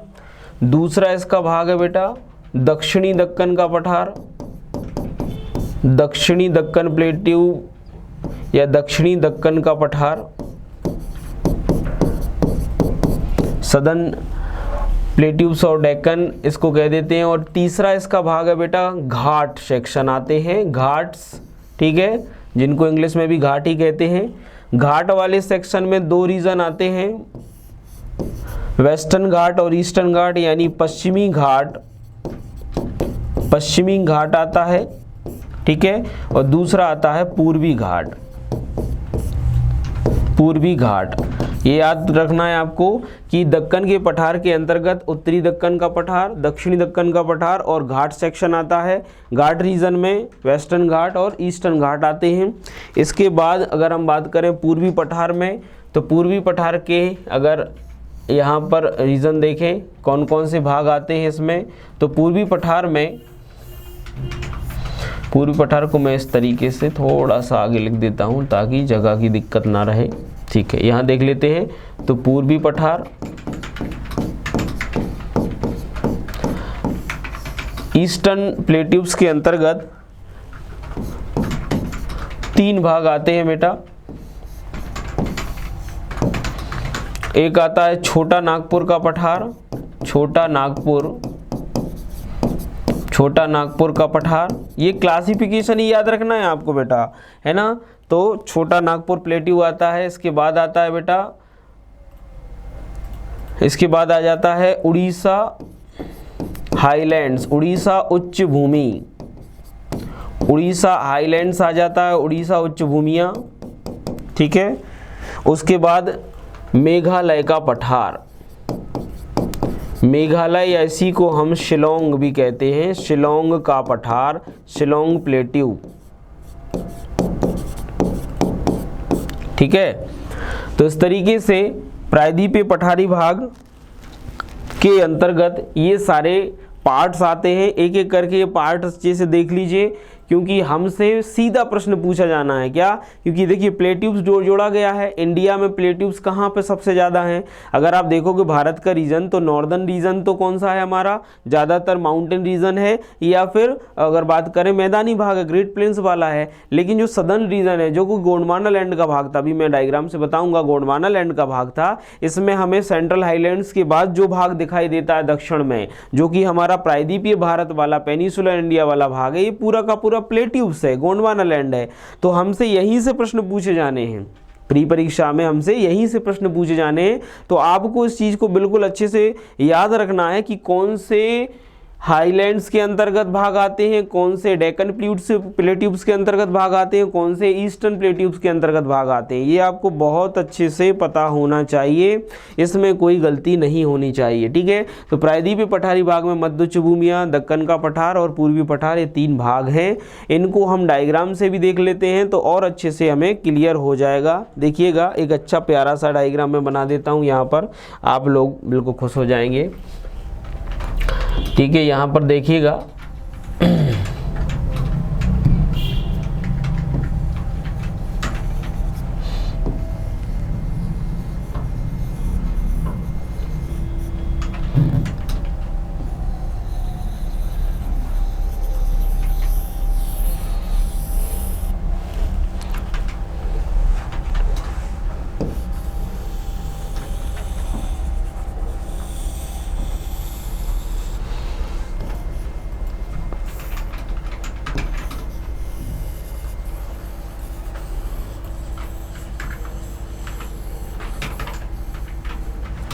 तो इस तरीके से अगर हम पूरे भारत में प्लेट्यूब्स की चर्चा करें कि प्लेट्यूब्स को हम अगर मैप से देखना चाहें तो इसको क्लियर कट हम देख सकते हैं। कैसे देख सकते हैं, देखिएगा जरा।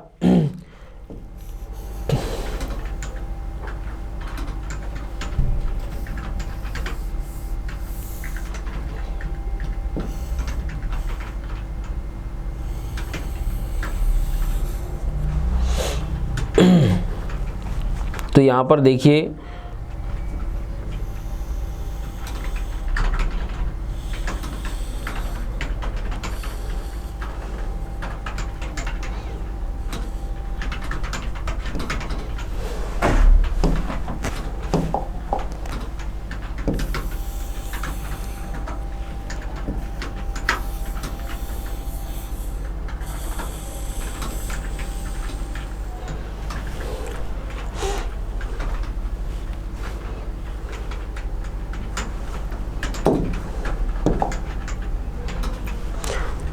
ये बेटा हमारा वेस्टर्न घाट है, पश्चिमी घाट। तो इसको मैं पहले इस तरीके से कर देता हूँ ताकि आपको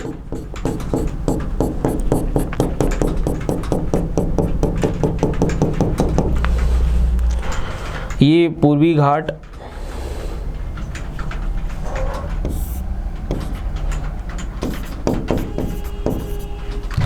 चलिए नामकरण थोड़ी देर से करूँगा।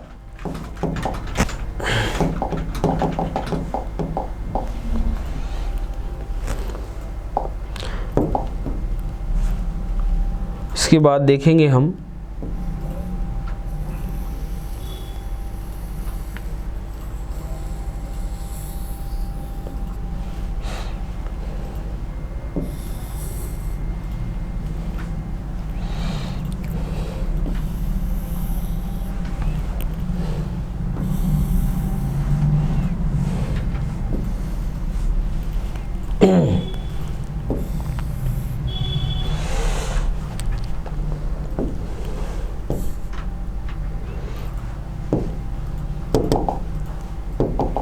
ये वाला भाग है हमारा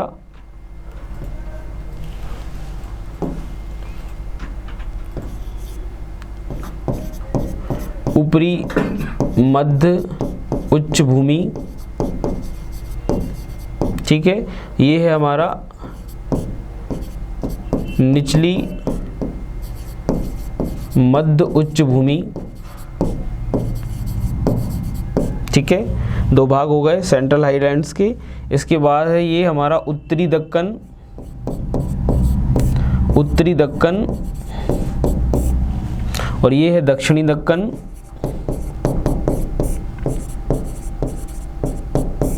ये हमारा पूर्वी पठार, पूर्वी पठार। पूर्वी पठार के अंतर्गत ये भी भाग शामिल है। तो यहाँ पर मैं कुछ इस तरीके से, ये जो भाग है पूर्वी पठार के ही भाग हैं। ये पूर्वी पठार है, इसमें ये वाला भाग है सेंट्रल हाईलैंड्स हैं, ये सेंट्रल हाईलैंड्स हैं। इसके बाद जो नेक्स्ट रीजन है वो है हमारा ये वाला जो भाग है, ये डेक्कन प्लेट्यूस है, ठीक है। तो इस तरीके से कुल मिलाकर जो डायग्राम से आप देख पा रहे हो, आपके जो प्रायद्वीपीय पठारी भाग के अंतर्गत पेनिसुलर प्लेट्यूब्स के अगर बात करें, सारे के सारे भाग यहाँ पर बताए गए हैं। अगर आप ऊपर वाला देखोगे तो ये सेंट्रल हाईलैंड्स है। कौन सा है बेटा? सेंट्रल हाईलैंड्स है, ठीक है। मध्य उच्च भूमियाँ हैं। मध्य उच्च भूमि का ऊपरी भाग कहलाता है ऊपरी मध्य उच्च भूमि, और निचला भाग कहलाता है निचली मध्य उच्च भूमियाँ, ठीक है। इसके बाद अगर नीचे देखोगे आप तो ये दक्कन का पठार है, पूरा का पूरा दक्कन का पठार, जिसमें उत्तरी दक्कन और दक्षिणी दक्कन आ जाता है। फिर इसके बाद इसके पूर्व में देखोगे तो पूर्वी पठार है, जो कि शिलोंग या मेघालय तक जाता है, ठीक है। तो ये पूर्वी पठार का भाग है, ये डेक्कन प्लेट्यूब्स है, और ये सेंट्रल हाईलैंड्स है। इसको आप अच्छे से अपने दिमाग में बैठा लीजिए। इसके बाद अगर आप देखोगे तो ये जो साइड में आप भाग देख रहे हैं, कौन से वाले बेटा? ये वाले जो भाग देख रहे हो, इस कलर से जो भाग देख रहे हो, ये साइड में जो आप यहाँ पर देख रहे हैं, ये वाले जो रीजन है, ये दोनों इसको कहते हैं पश्चिमी घाट। ये पश्चिमी घाट है बेटा, और ये है मतलब वेस्टर्न घाट, और ये है ईस्टर्न घाट, पूर्वी घाट, पूर्वी घाट।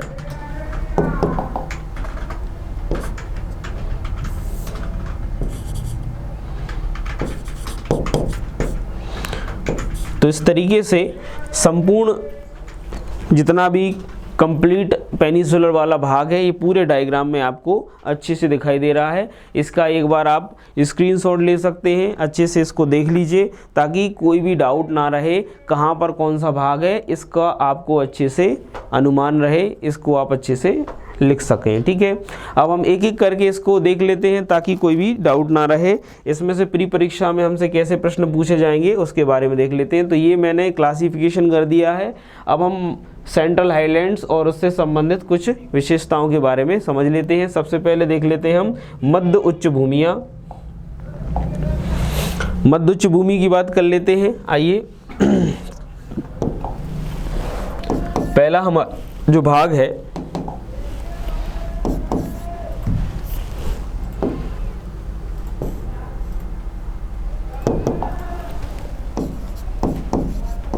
मध्यवर्ती उच्च भूमियां। मध्यवर्ती उच्च भूमियों की जब भी हम बात करते हैं, ठीक है, तो डायग्राम से जब हम देखते हैं तो हमें क्लियर कट समझ में आता है।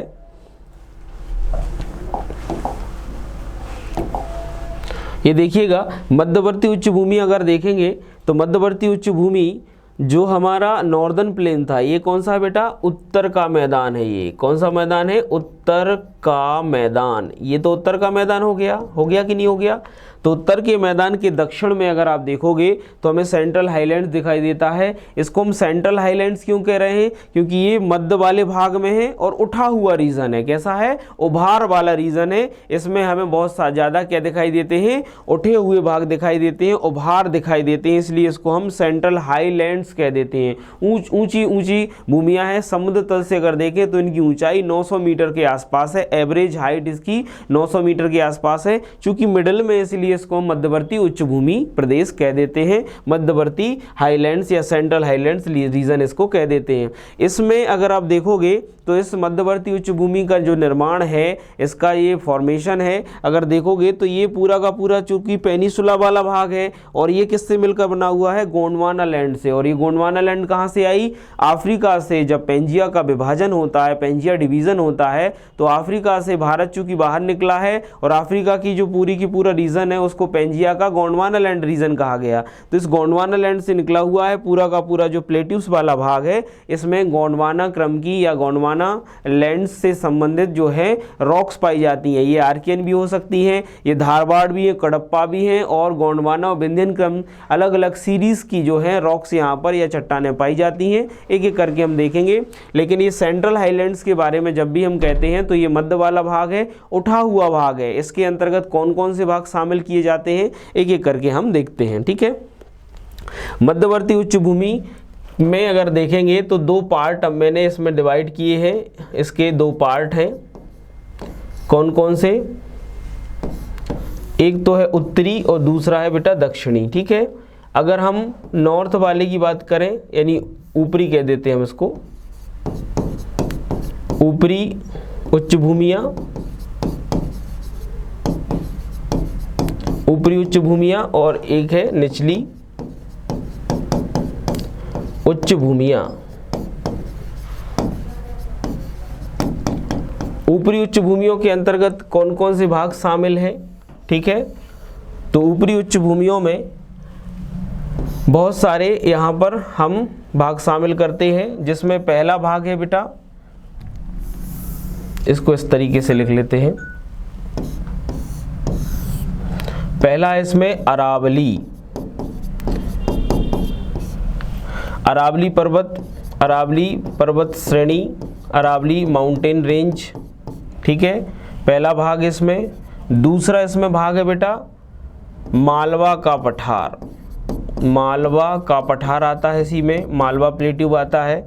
तीसरा मध्य भारत प्लेट्यूब आता है, मध्य भारत का पठार आता है।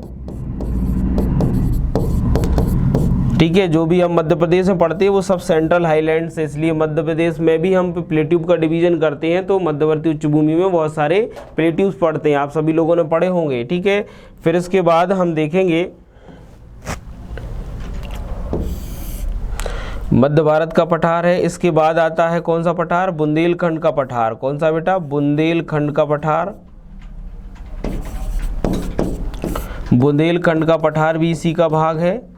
इसके बाद जो आता है वो आता है बेटा रीवा पन्ना का पठार, रीवा पन्ना का पठार। ठीक है, ये भी इसमें आ जाता है, इसको रीवा पन्ना या विंध्यन कगार भी कह देते हैं। इसके बाद आता है विंध्याचल पर्वत, विंध्याचल पर्वतीय भाग इसमें भी आ जाता है, विंध्याचल पर्वतीय भाग।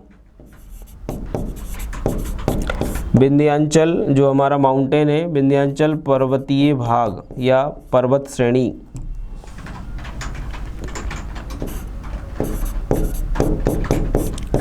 विंध्याचल रेंज भी आ जाती है इसमें, ठीक है। इसके बाद इसी में ही अगर हम देखेंगे, इसी सेंट्रल हाईलैंड्स के अंतर्गत ऊपरी उच्च भूमियों के अंतर्गत बघेलखंड का पठार भी आ जाता है, बघेलखंड का पठार। और इसके अलावा फिर दो हिल्स आती हैं, एक आती है पारसनाथ, पारसनाथ हिल्स आ जाती है, पारसनाथ पहाड़ी, ठीक है।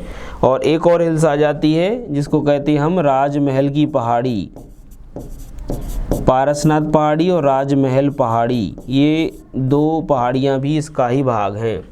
तो मध्यवर्ती उच्च भूमि में अरावली पर्वत श्रेणी, मालवा का पठार, मध्य भारत का पठार, बुंदेलखंड, रीवा पन्ना, विंध्याचल पर्वत श्रेणी, बघेलखंड का पठार आ जाता है। इसके अलावा पारसनाथ पहाड़ी और राजमहल पहाड़ी, पारसनाथ हिल्स और राजमहल हिल्स भी इसमें आ जाती हैं, इनके बारे में देखेंगे। दूसरा है निचली मध्यवर्ती उच्च भूमियाँ। निचली मध्यवर्ती उच्च भूमियों के अंतर्गत कौन कौन से भाग आते हैं, अगर इसमें देखेंगे तो निचली मध्यवर्ती उच्च भूमि में आती है सतपुड़ा पर्वत श्रेणी, सतपुड़ा पर्वत श्रेणी का भाग आता है। सतपुड़ा पर्वत श्रेणी के अंतर्गत दो भाग आते हैं बेटा, एक आता है पूर्वी सतपुड़ा, पूर्वी सतपुड़ा, और दूसरा आता है पश्चिमी सतपुड़ा, पश्चिमी सतपुड़ा।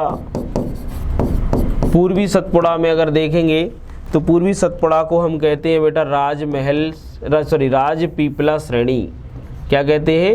राजपीपला। मध्य प्रदेश में हम पढ़ते हैं राजपीपला, राजपीपला, ठीक है। और पूर्वी सतपुड़ा को पूर्वी सतपुड़ा, माफ कीजिएगा, पूर्वी सतपुड़ा को हम कहते हैं महादेव। क्या कहते हैं? महादेव पर्वत श्रेणी कह देते हैं। और यहाँ आ जाता है पश्चिमी में आ जाता है राजपीपला, ठीक है। पूर्वी सतपुड़ा और पश्चिमी सतपुड़ा।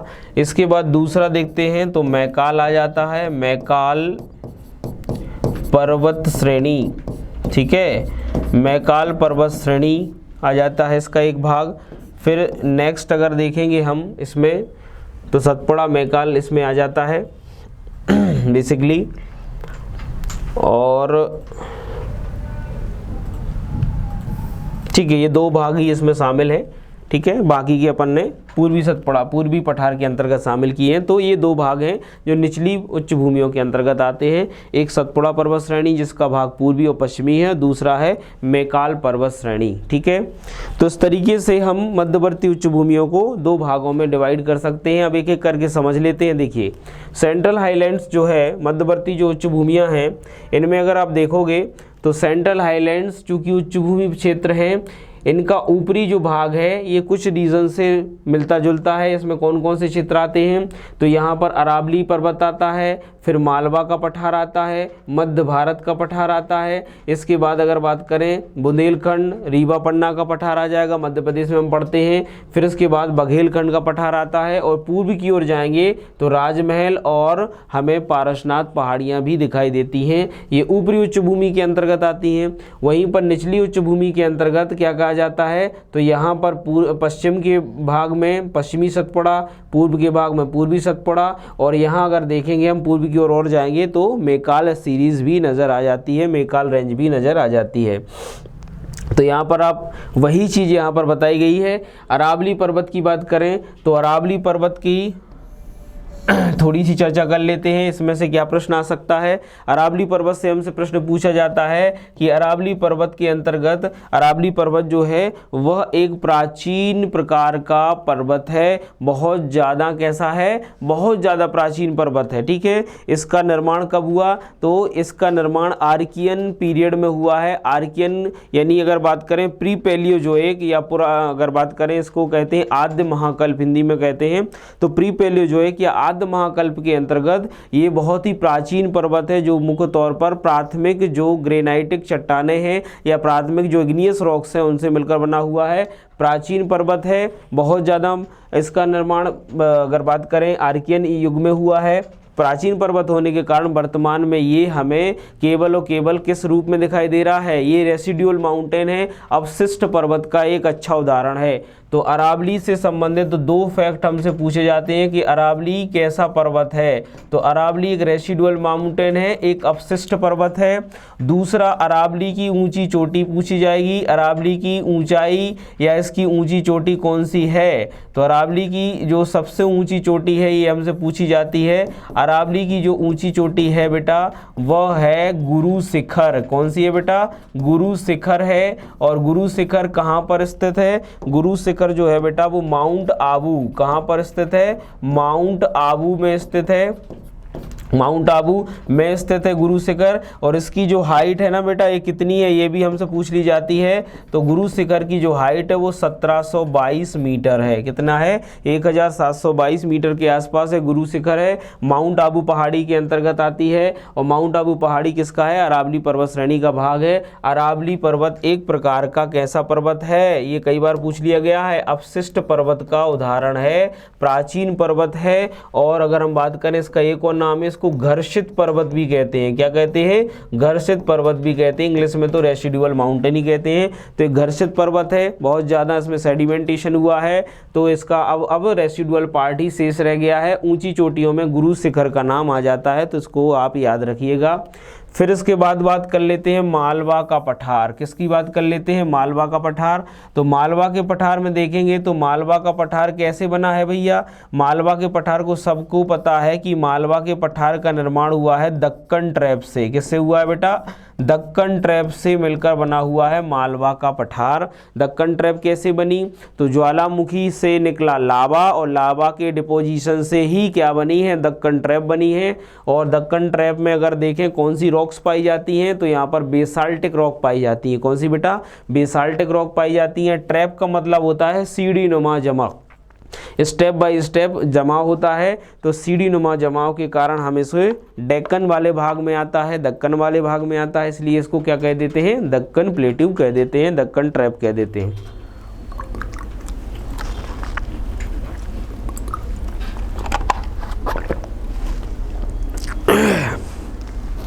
तो यहाँ पर देखिएगा मालवा का पठार अगर हम देखें तो मालवा के पठार में का निर्माण कैसे हुआ है, दक्कन ट्रैप प्रकार की रॉक से हुआ है, दक्कन ट्रैप की चट्टानों से मिलकर बना हुआ है। मालवा के पठार में जो हमसे पूछा जाएगा वो तो मध्य प्रदेश में पूछा जाएगा। चोटियों के बारे में मैं बता देता हूँ। मालवा के पठार की कुछ महत्वपूर्ण चोटियाँ हैं, जैसे सबसे ऊंची चोटी कौन सी है, आपने मध्य प्रदेश में पढ़ा होगा, सिगार। कौन सी बेटा, सिगार है, जिसकी हाइट 881 मीटर है। दूसरी चोटी आपने पढ़ी होगी मालवा के पठार की जो आती है बेटा कौन सी, जाना पावा। कौन सी आती है बेटा, जाना पावा। ये सब मालवा में स्थित है, इंदौर महू रीजन में स्थित है। इसकी जो ऊंचाई है वो 554 मीटर है, ये याद रखिएगा। तीसरी जो सर्वोच्च चोटी आती है वो आती है धजारी। कौन सी आती है बेटा, धजारी आती है। धजारी की हाइट कितनी है, 810 मीटर। और एक और चोटी आती है गोमनपुर। कौन सी आती है बेटा, गोमनपुर। गोमनपुर चोटी है, गोमनपुर की हाइट है 510 मीटर। ये 4 चोटियाँ मालवा में याद रखना है, मालवा के पठार का भाग है। कौन कौन सी है, सिगार है, जाना पावा है, धजारी है और गोमनपुर है। इसको आप अच्छे से याद रखिएगा, ठीक है। ये चारों की चारों चोटियाँ आपको अच्छे से याद रखनी है, ठीक है। इन सब की हाइट आपको याद रखनी है, कहीं से भी कुछ भी पूछा जा सकता है। इसके बाद बात कर लेते हैं मध्य भारत के पठार की।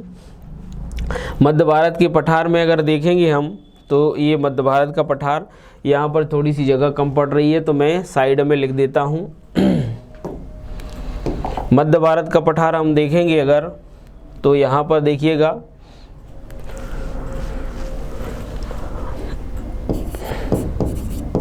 मध्य भारत तीसरा पार्ट था इसका बेटा, ठीक है। मध्य भारत का पठार, मध्य भारत के पठार में आप देखोगे तो मध्य भारत का पठार मुख्य तौर पर अगर देखोगे तो ये ग्वालियर भिंड मुरैना वाला क्षेत्र आता है, मध्य प्रदेश में पड़ते हैं।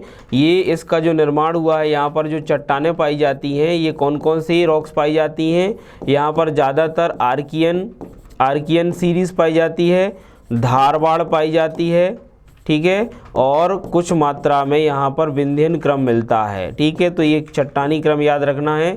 आर्कियन, धारवाड़ और विंध्यन क्रम की यहाँ पर चट्टानें प्राप्त होती हैं। और जो मध्य भारत का पठार है, यहीं पर हमें एक इम्पॉर्टेंट बात मिलती है। क्या मिलती है? यहाँ पर मध्य भारत के पठार में हमें चंबल का उपाद्र क्षेत्र मिलता है। चंबल का उपाद्र क्षेत्र मिलता है। कैसा मिलता है बेटा? चंबल का जो है सब एरियड यानी उपाद्र क्षेत्र मिलता है।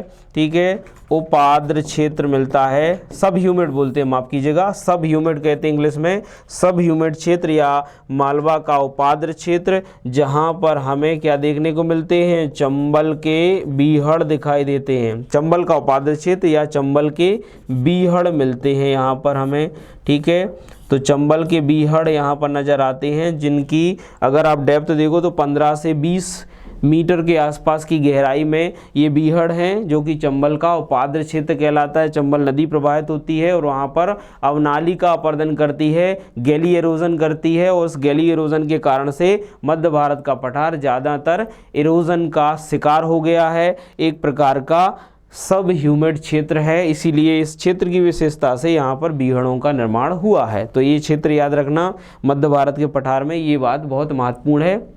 देखिए, मैं आपको एक और चीज़ बता दूं, मैं ये मालवा का पठार और मध्य भारत का पठार ये इंडिया के रीजन से पढ़ा रहा हूँ। जब हम इसको ही मध्य प्रदेश में पढ़ेंगे ना, तो इससे संबंधित बहुत सारी जानकारियाँ हैं। मालवा के पठार में, मध्य भारत के पठार में आपने बहुत सारी जानकारियाँ पढ़ी हुई हैं, मुझे भी पता है बहुत सारी जानकारियाँ हैं। लेकिन चूँकि ये भारत के परिप्रेक्ष्य में पढ़ रहे हैं हम, तो भारत के जब हम उससे रिलेटेड पढ़ते हैं तो थोड़ी बहुत जानकारी हम इससे ले रहे हैं, क्योंकि भारत में बहुत कुछ है बेटा। ठीक है, और जब हम सेपरेट जब MP की बात करेंगे और उसमें मालवा, मध्य भारत और अन्य प्लेट्यूज पढ़ेंगे ना, तो मैं बहुत सारी जानकारी इसमें दूंगा। जब भी आपको मौका मिलेगा पढ़ाने का, तो इससे संबंधित बहुत सारी जानकारियां हैं। अभी हम इसकी जानकारी केवल भारत के ही अगर बात करें पॉइंट ऑफ व्यू से ले रहे हैं, उसके अकॉर्डिंग ले रहे हैं। तो आप चिंता मत करिए। आप कहोगे सर केवल इतनी ही बातें हैं क्या इसमें? ऐसा नहीं है, इसमें बहुत सारी विशेषताएं हैं। इन पठारों के बारे में बहुत सारी चीज़ें हैं, ठीक है, जो मैं आपको बता सकता हूँ। लेकिन बात क्या है कि हम पेनिसुलर प्लेट्यू पढ़ रहे हैं, हाईलैंड्स के बारे में, तो थोड़ी थोड़ी जानकारी हमसे जो प्री में पूछी जा सकती है वो हम बताने की कोशिश कर रहे हैं। बाकी का MP में तो उसका सेपरेट आपको इसकी स्टडी करनी होगी, इसके बारे में बहुत सारी चीज़ें जाननी होंगी। तो आई होप आप मेरी बात को अंडरस्टूड कर रहे होंगे। ठीक है, इसके बाद अगर हम देखें तो कौन सा क्षेत्र आ जाता है? इसके बाद का जो भाग था हमारा बुंदेलखंड का पठार आ जाता है। अब बुंदेलखंड के पठार में क्या है हमें मिलेगा देखने को? तो इसका चौथा भाग था बुंदेलखंड। बुंदेलखंड का पठार, बुंदेलखंड के पठार में जो मुख्य विशेषता थी वो क्या है? बुंदेलखंड के पठार में सबसे पहली बात तो यहाँ पर इस पठार का जो फॉर्मेशन हुआ है, बहुत शॉर्ट में बता रहा हूँ, इस पठार का जो निर्माण या फॉर्मेशन हुआ है वो बुंदेलखंड नीस के नाम से जाना जाता है। यानी इसका निर्माण जो हुआ है वो ग्रेनाइट एवं नीस प्रकार की चट्टानों से हुआ है। किससे हुआ है बेटा? ग्रेनाइट और नीस से हुआ है। ठीक है, ग्रेनाइट और नीस से मिलकर बना हुआ है ये पठार।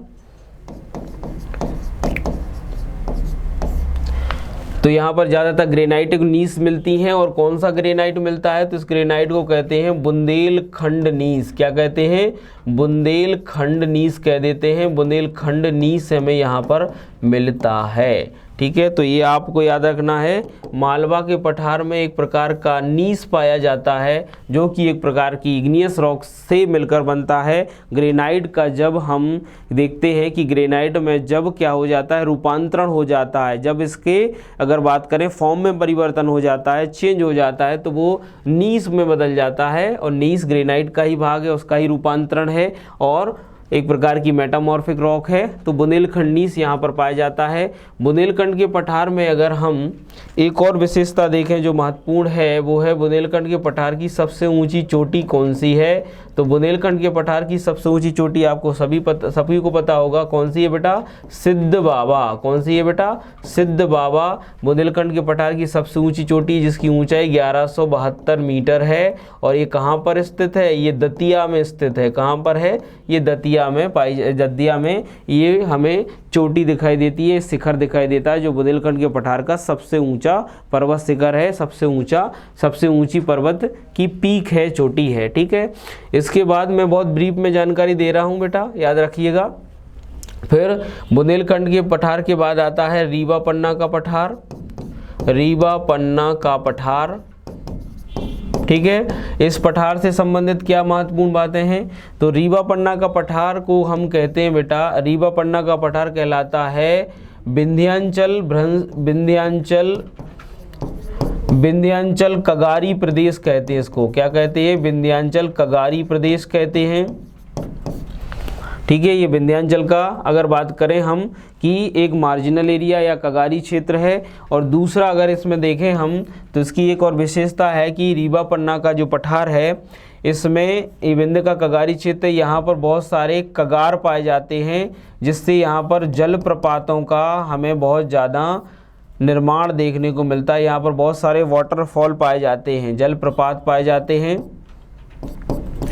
तो यहाँ पर बहुत सारे जलप्रपात हमें देखने को मिलते हैं। जैसे आपने कई बार मध्य प्रदेश में सुना होगा, ठीक है, कौन कौन से जलप्रपात मिलते हैं? केवटी मिलता है, बहुटी मिलता है। बहुटी जो वाटरफॉल है इसकी हाइट 198 मीटर के आसपास है, जो मध्य प्रदेश का सबसे हाईएस्ट, अगर बात करें सबसे ऊंचा जलप्रपात है एमपी का। ठीक है, एमपी का सबसे ऊंचा जलप्रपात चचाई नहीं है, कौन सा है? बहुटी है, जो सेलन नदी पर स्थित है।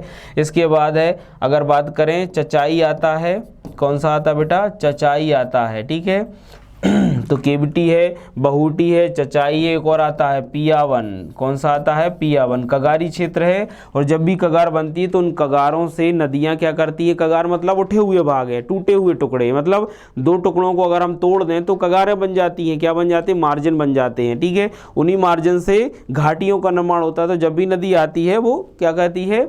एक प्रकार से किसी घाटी में या किसी कगार के सहारे नीचे गिरेगी तो जलप्रपात बनेगा। और जलप्रपात में बहुत सारे जलप्रपात हमें इसी रीवा पन्ना के इस कगारी क्षेत्र में दिखाई देते हैं, जैसे केवटी, बहुटी, पियावन, ठीक है, चचाई, बहुत सारे जलप्रपात हमें यहाँ पर दिखाई देते हैं। आप लोग मध्य प्रदेश में इसको पढ़ते हैं। ठीक है, इसके बाद अगर बात करें रीवा पन्ना के पठार के बाद आ जाता है बघेलखंड का पठार। कौन सा आ जाता है? बघेलखंड का पठार।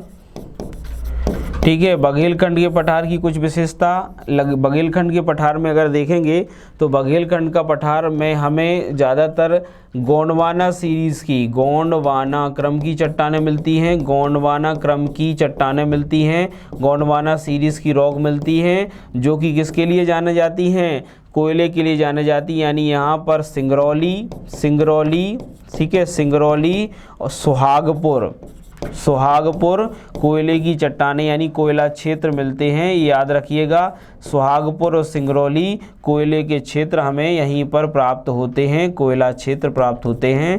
गोंडवाना क्रम की चट्टानें जिनमें 98% जो हमारा बिटुमिनस प्रकार का कोयला पाया जाता है, सिंगरौली और सुहागपुर कोयला क्षेत्र में मिल जाती हैं। ठीक है, इसके बाद 7वां आता है विंध्यांचल पर्वत। कौन सा आता बेटा? विंध्यांचल पर्वत। विंध्यांचल पर्वतीय भाग आ जाता है।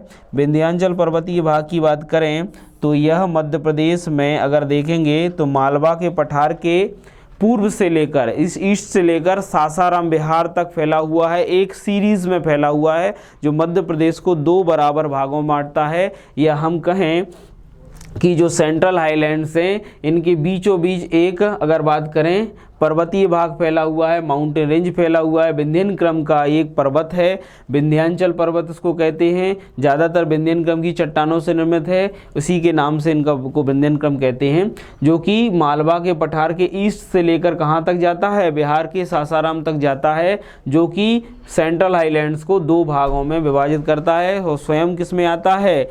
नॉर्थ सेंट्रल हाईलैंड्स में आता है। ठीक है, तो मध्य अगर बात करें विंध्यांचल पर्वत, तो विंध्यांचल पर्वत मुख्य तौर पर किसका भाग है? नॉर्थ सेंट्रल हाईलैंड्स का भाग है। विंध्यांचल पर्वत के अंतर्गत अगर देखेंगे तो इसमें हमें जो चट्टानें मिलती हैं, रॉक्स मिलती हैं, वो कौन सी मिलती हैं? विंध्यन क्रम मिलता है। विंध्यन क्रम और कुछ मात्रा में कुड़प्पा भी मिलता है। कौन सा मिलता है? कुड़प्पा सीरीज भी मिलता है, यानी ज़्यादातर इमारती पत्थर हमें देखने को मिलते हैं यहाँ पर, विंध्यन क्रम और कुड़प्पा। और इसी विंध्यन क्रम के अंतर्गत अगर देखेंगे तो विंध्याचल पर्वत का ही अगर बात करें, विंध्याचल पर्वत के अंतर्गत देखेंगे तो हमें यहाँ पर दो प्रकार की हिल्स दिखाई देती हैं, पहाड़ियाँ दिखाई देती हैं। कौन कौन सी पहाड़ियाँ हैं यहाँ पर, या इन्हीं को अपन श्रेणियों के रूप में भी देखते हैं। तो दो प्रकार की यहाँ पर श्रेणी दिखाई देती हैं, या दो प्रकार के विंध्य के भाग हैं, जिनको कहते हैं अपन कैमूर और भांडेर। क्या बोलते हैं? कैमूर और भांडेर कहते हैं बेटा, ठीक है। तो कैमूर और भांडेर दो प्रकार की ये सीरीज दिखाई देती है, श्रेणियां दिखाई देती हैं, जो विंध्य का भाग हैं। विंध्य के अग्रवर्ती भाग में इसकी अगर बात करें दतिया और आसपास के रीजन बुंदेलखंड से लगा हुआ एक कैमूर सीरीज है, सॉरी भांडेर सीरीज है। और अगर कटनी और पन्ना वाले क्षेत्र में देखेंगे तो हमें कैमूर सीरीज वहाँ पर दिखाई देती है। ये दोनों ही सीरीज के अंतर्गत अगर देखेंगे हम तो हमें बहुत सारी ऐसी चट्टानें मिलती हैं जहाँ पर हीरे के निक्षेप पाए जाते हैं। काय के निक्षेप पाए जाते हैं बेटा? हीरे के। यहाँ पर हमें बहुत सारे डिपोजिशन मिलते हैं, हीरे के निक्षेप मिलते हैं। विशेष तौर पर अगर आप देखोगे तो ये बिजावर सीरीज की चट्टानों मिलता है, बिजावर में मिलता है, और किस में मिलता है बेटा? बिजावर सीरीज देख लेते हैं। और इसमें एक और सीरीज आती है जिसको पन्ना सीरीज या रीवा सीरीज भी कह देते हैं, ठीक है। तो रीवा पन्ना की सीरीज या रीवा पन्ना क्रम में देख लेते हैं, और दूसरा बिजावर क्रम में। बिजावर क्रम को अजयगढ़ क्रम भी कह देते हैं। बिजावर सीरीज है जो कि किम्बरलाइट है। क्या है? किम्बरलाइट है, ठीक है।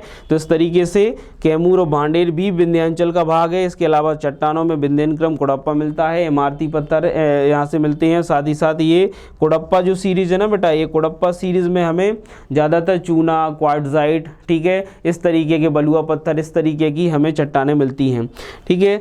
वहीं अगर देखें विंध्याचल पर्वतीय भाग में तो एक और बहुत इंपॉर्टेंट भाग है कि विंध्याचल पर्वत की सबसे ऊंची चोटी कई बार पूछ लिया जाता है। विंध्याचल पर्वत की सबसे ऊंची चोटी कौन सी है? तो ये है बेटा सद्भावना शिखर, सद्भावना, ठीक है। सद्भावना शिखर है, सद्भावना चोटी कहते हैं इसको, या इसी को एक और नाम से जाना जाता है, इसको गुडविल चोटी भी कहते हैं। क्या कहते हैं बेटा? गुडविल चोटी भी कहते हैं, ठीक है। गुडविल पीक कहते हैं, जिसकी हाइट कितनी है? आपको हाइट बताना है। 752 मीटर के आसपास की हाइट है, ये आपको याद रखना है। इसकी सबसे ऊंची चोटी सद्भावना शिखर या गुडविल पीक है, और इसकी ऊंचाई जो है 752 मीटर के आसपास है, ठीक है। तो ये याद रखना है, विंध्याचल के अंतर्गत आता है।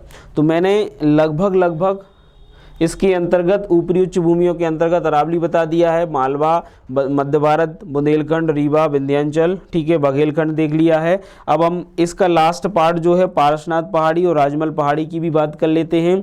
तो इसको मैं डायग्राम से बता देता हूँ। इसको अगर देखोगे आप यहाँ पर तो मध्यवर्ती उच्च भूमियों में जो इसका ईस्टर्न पार्ट है, कौन सा पार्ट है बेटा? ईस्टर्न पार्ट है। ईस्टर्न पार्ट में अगर आप झारखंड वाला रीजन देखोगे, कौन सा देखोगे? झारखंड वाला रीजन, तो वहाँ पर आपको दो हिल्स नज़र आती हैं, एक पारसनाथ हिल्स है और दूसरा राजमहल हिल्स है। और ये दोनों ही मध्यवर्ती उच्च भूमियों के ईस्टर्न पार्ट हैं। किसके पार्ट है बेटा? ईस्टर्न पार्ट हैं दोनों ही। अगर इसको हम यहाँ पर देखें तो यहाँ पर दो सीरीज नज़र आती हैं। ऊपरी भाग में आपको राजमहल दिखेगी, निचले भाग में पारसनाथ दिखेगी, और निचले भाग में आओगे तो गरजात सीरीज दिखेगी जो कि उड़ीसा उच्च भूमियों का भाग है, ठीक है। तो हमें यहाँ पर दो चीज़ें, यहाँ पर दो हिल्स दिखाई देगी, पारसनाथ और कौन सी बेटा? पारसनाथ दिखाई देगी, और राजमहल, ये दोनों ही सेंट्रल हाईलैंड्स का ही भाग हैं। तो आपको याद रखना है, झारखंड में आती हैं, ठीक है।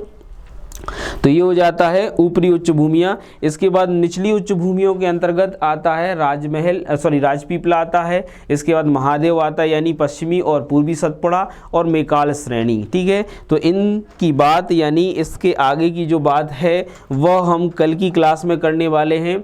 तो आज की क्लास में हमने जो मध्यवर्ती उच्च भूमियाँ देखी हैं, इसके अलावा कुछ मैदानों की चर्चा, प्रायद्वीप पठारी भाग की क्लासिफिकेशन की चर्चा की, फिर हमने बहुत सारे मैदान देखे। एक एक करके आप इन सारी चीज़ों के बारे में आज की क्लास में जो मैंने बताया है वो आप अच्छे से इसको दिमाग में रख लीजिए, रिवीजन कर लीजिए, ठीक है। और अगर बात करें तो जो मैंने पहले पढ़ाया है, 3 क्लासेस में बताया है, उसके बारे में भी अच्छे से आप एक बार रिवीजन करते जाइए और क्वेश्चंस भी लगाते जाइए। देखिए जितने ज़्यादा आप PYQ और MCQs लगाएंगे उतना ज़्यादा आपको फ़ायदा होने वाला है।